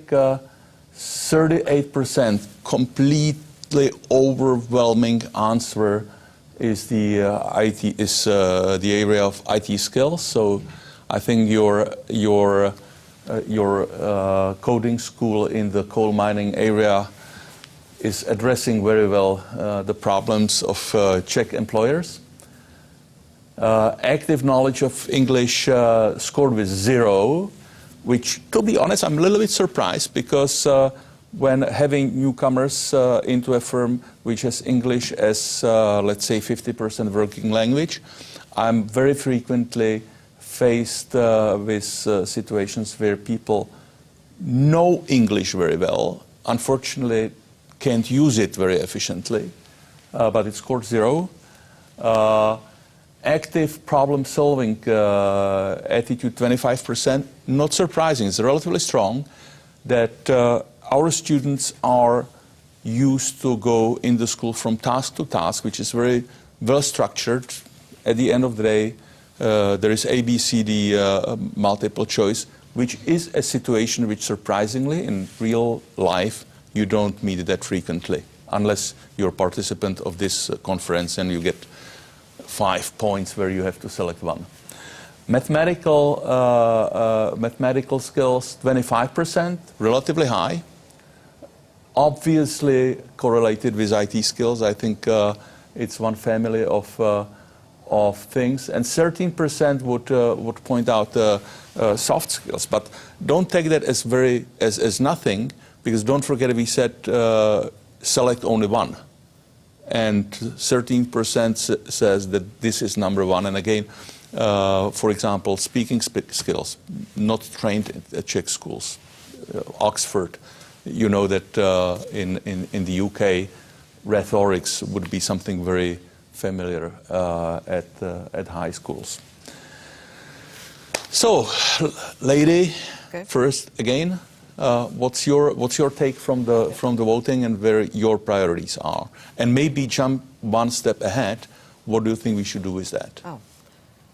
From our perspective as expert volunteers, I don't think so. We have an issue with the IT skills, because what is really important to do after that is that soft skills. But I'm not sure who understand what soft skills does really mean. Because from my perspective as a soft skill is cooperation, yeah? And I think what is not really good in this education level is that IT skills needs to be connected with the communication skills and with the cooperation together. Because IT staff quite frequently is, let's say, as a separate team in the business and in the teams. And even the digitalization is not only about IT skills, but how to IT skills practice for the user benefit.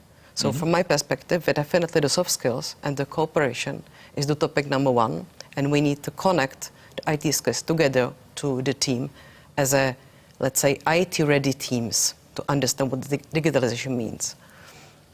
I would say in real life, consultants are typically the interpreters between the two worlds. Yeah, sure.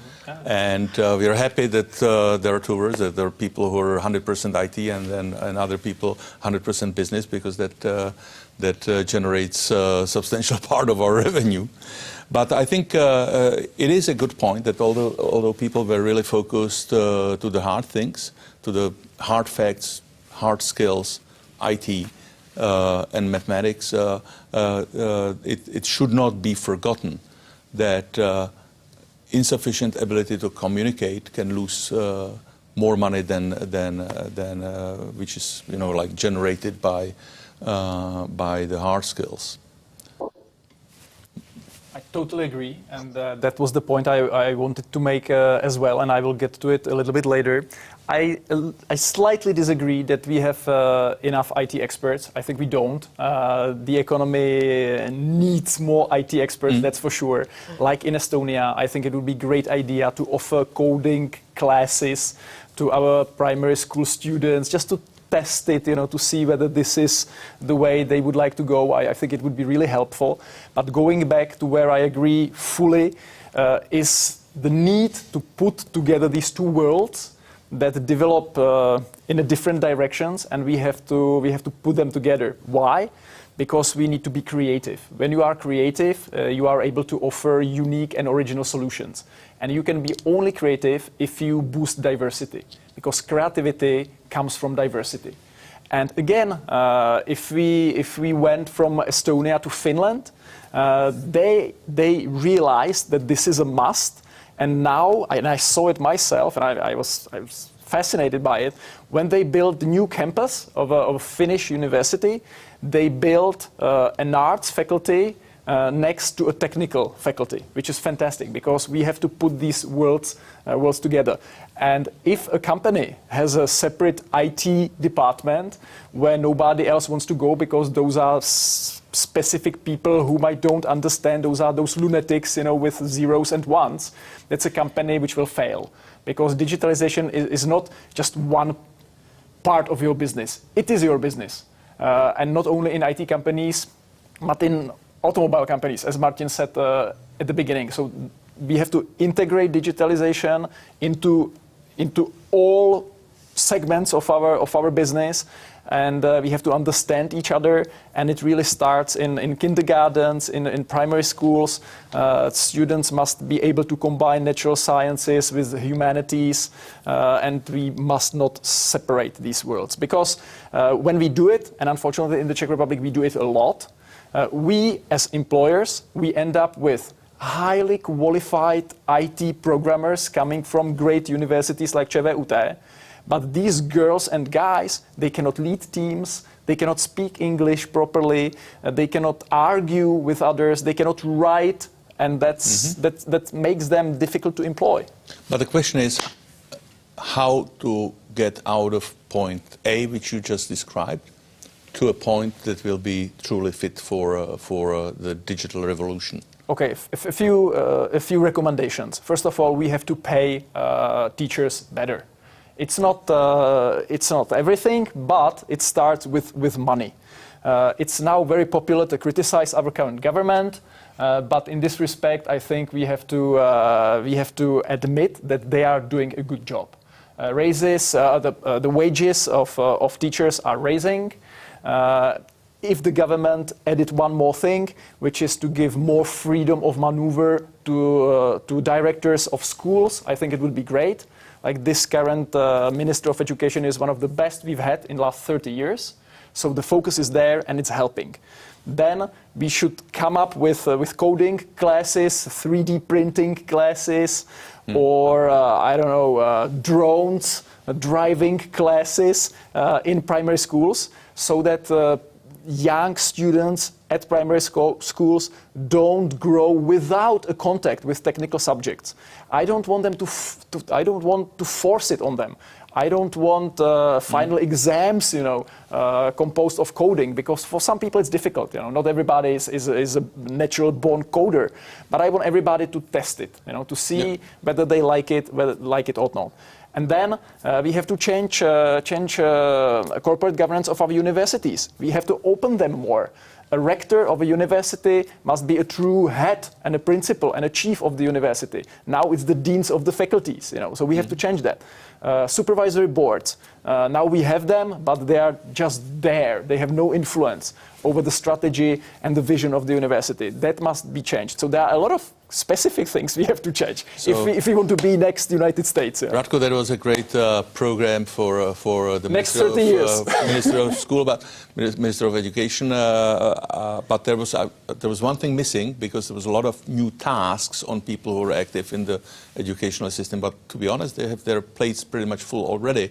And one thing which comes on repeatedly as a problem, that the reporting requirements, the various bureaucratic tasks they have to fulfill, is extremely demanding, taking unnecessary and disproportional part of their time. It's like in healthcare. It's the same. Doctors are doing bureaucracy. And of their mental energy. So I think that if you remove that, and it's kind of has a lot to do with what was discussed in the previous panels, but if you do that, what you said will partially appear naturally. Vlado, any comments from your side? I think it would be better to have different question, because Radek was very talkative. He was tough. Sorry for that, guys. But I remember when Jack Ma was asked what he would taught children when they were young, and he said, you have to teach them music, sport, and art. Everything else they will because this is what is forming your attitude. And I think this is what Radek was also describing, that we do have lots of very good students. We do have lots of very skilled students. But on the other hand, if they go to the company and work for example, in our company as well, you have to, for example, you have to work. You have a work that you probably you do not like every day. Sometimes you have to do what you do not like, and you cannot just throw your phone, throw your computer and just leave. And sometimes it's happening. On the other hand, you have to take the decisions many times, and I think that our schools are not very good in that. That people coming out of schools, they are really they do not know how to say that we are going this way. Just to say that this is the right direction. Probably it's not, or not probably it's not, but sometimes it's not. Sometimes yes, but the decision has to be made, has to be taken. So I think that I would just follow also what two colleagues said and follow Eva. It's more about the soft skill now, and not the soft skill we really think it is, just a soft skill that you stay in front of the people and talk and stuff like that. You do not need really necessary this, but about the cooperation, about the working attitude, I would say. So I think this is something what is a lot missing. Okay, thanks a lot. Thanks a lot. So again, I'll turn to Eva and Sim for the Estonian inspiration.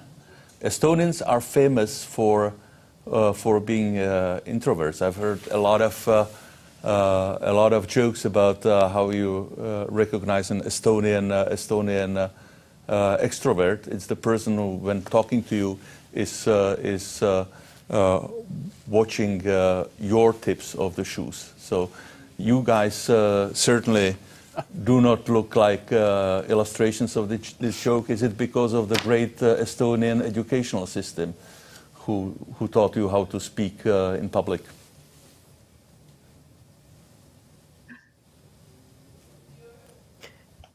Eva. You want to start?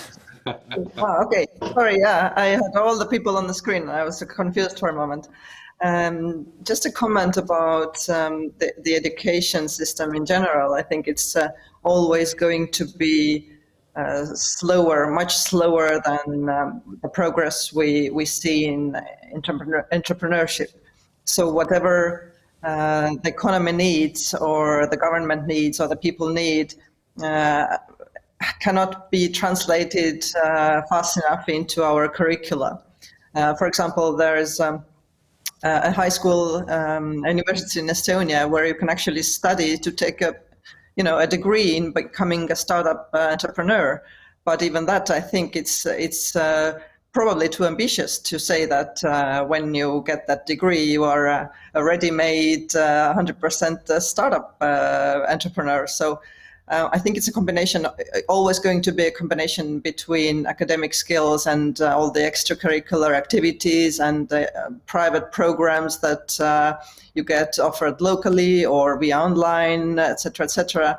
So there is no like one thing. And another thing I'd like to say is that people are different, and some people are really good at something, some other people are good at soft skills versus the IT skills. So it's really in the end of bringing the right teams together. And now when we are talking about the next big wave of innovation, which is the deep tech approach, where we see even more the convergence of different methodologies, the convergence of technologies, approaches. So we need to focus even more on how to bring different skills together, the scientists together with entrepreneurs, vice versa. So it's not that black and white, so that we have a perfect curriculum and then we will have a system that serves everybody. So I don't know if I answered the question, but just my view. Okay, no, it's really interesting because, as I said on the initial slides, Estonia was doing particularly well in mathematics, and you two are walking examples of the soft skills. But Sim, any additional comment from your side?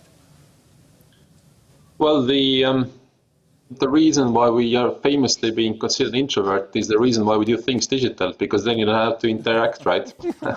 If the machine takes care of it, awesome. That's a bit of a joke. My point being that, look, I think what has changed for us and why the generations now are different, what the stereotype used to be, is the exposure to the world, to other cultures, to, foreign study, foreign investors coming in back in the day. These days, people in the startup companies who do business globally, who have colleagues from around the world. I mean, that all changes that.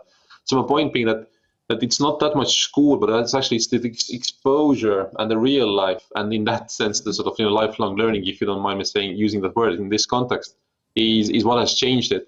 And that's why, I mean, if I want to somehow make it like an action item out of this, my own view, and this is not necessarily government policy, but my own view is that we need to just basically, obviously, use all the measures and fundings we can to increase this exposure. Study exchanges. Why Erasmus is such a big sort of benefit from European Union, because that's what sort of stuff that brings it out. That's what adds the soft skills. That's what basically complements the official education. In my notes, I have it as note number 1. The international mobility exposure. I think it's extremely important. And you used an important word, exposure. It's partially the international mobility, but partially what has turned to be very important in how successful people are in early phases in their career is that they were exposed to working environment already in study. That, for example, by us, it's the biggest differentiators. It's not the grades, not necessarily the intelligence, but people who work as students are simply far faster in catching up. But maybe we are approaching to the end. We have last 3 minutes, so I would ask Petr and Matěj for what they believe is so important that it should fill last 1.5 minutes for each. Let's go for it. Okay, I'll start. So obviously, I'm not an employer, but the University of Oxford has a great reputation, and the subscription rates for the courses here are huge. So we're also in the business of looking for talent. And for us, when we do these interviews with high school students that are applying for the degrees, we're really looking for problem-solving abilities. So my vote would go for that to be included in the education system.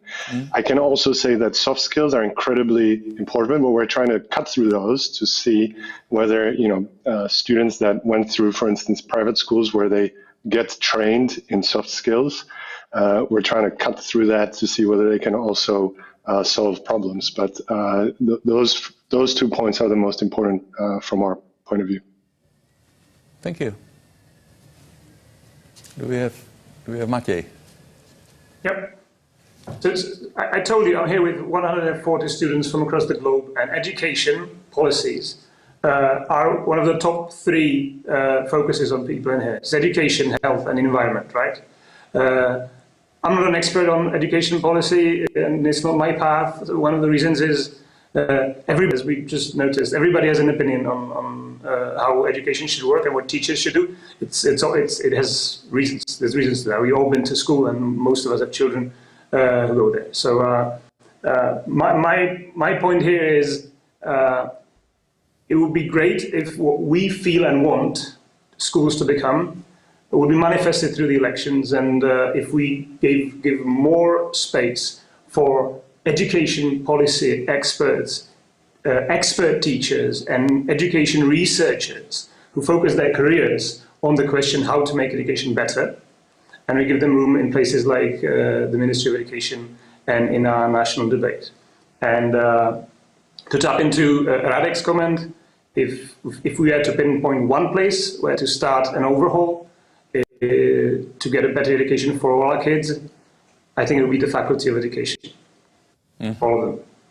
Not just university in general, not just, you know, I'm here with Radek, but I think it's a big ask, what he asks for. And if we nail it down and we go down the Finnish road, meaning Finland here, then the overhaul is starting at the Faculty of Education, and it's all hands on deck there, because if the best people are there, then you get good people in schools, and that's where you start. So that's my 2 cents. Thank you, and I think that it was a very good last comment in this debate, very much focused on a particular path of activities, which we all can agree that leads to improvement in this area. We have exhausted the time, and similar as other panels, we didn't leave any time for questions from the audience. I would first of all very much like to thank to all members of the panel. They devoted to us a half day, which is a major investment. I would like to thank to our distant panelists for their valuable contribution. They obviously at the home office they could have found far more pleasant ways how to spend time. So thanks all to everybody. And last but not least, I would like to thank to all of you who are watching and who've spent again half day with us and our guests. Ladies and gentlemen, this is all for today, and once more, big thanks. A to, co činí naši zemi atraktivní pro nejlepší talenty, to nám prozradí vedoucí partner v oddělení auditu Deloitte David Batal.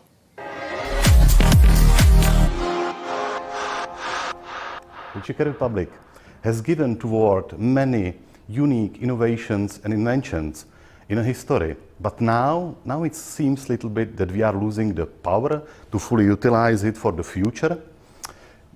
You know, if we are looking on a state digitalization and institutional services offered to firms and people, it's on very low level, and it's quite often mentioned as one of the main reasons for the lower performance of our current economy.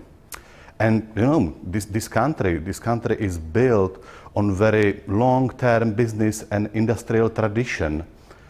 And we were also able to develop like the startup culture really based on the technology traditions also.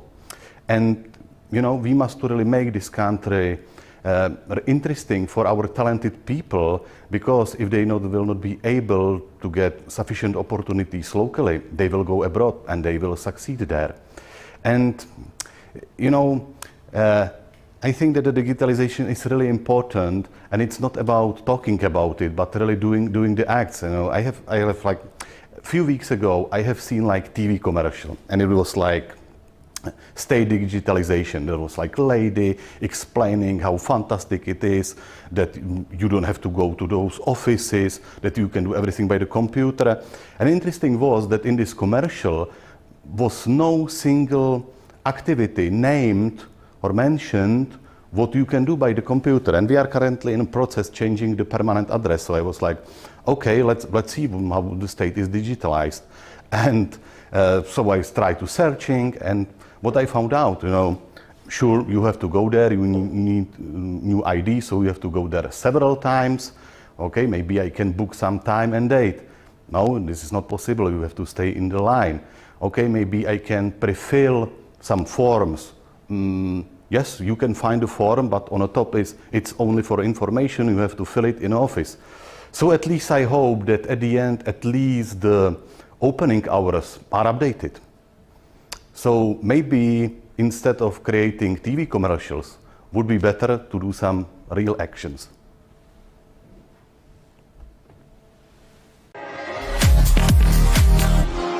První den konference CzechSetGo je za námi. Díky, že jste byli s námi, dozvěděli jsme se spoustu zajímavých věcí, nastínili jsme nové otázky a zítra tedy budeme pokračovat s tématem, jak Česko dostat mezi top 10 znalostních ekonomik v Evropské unii. Tak se nezapomeňte připojit.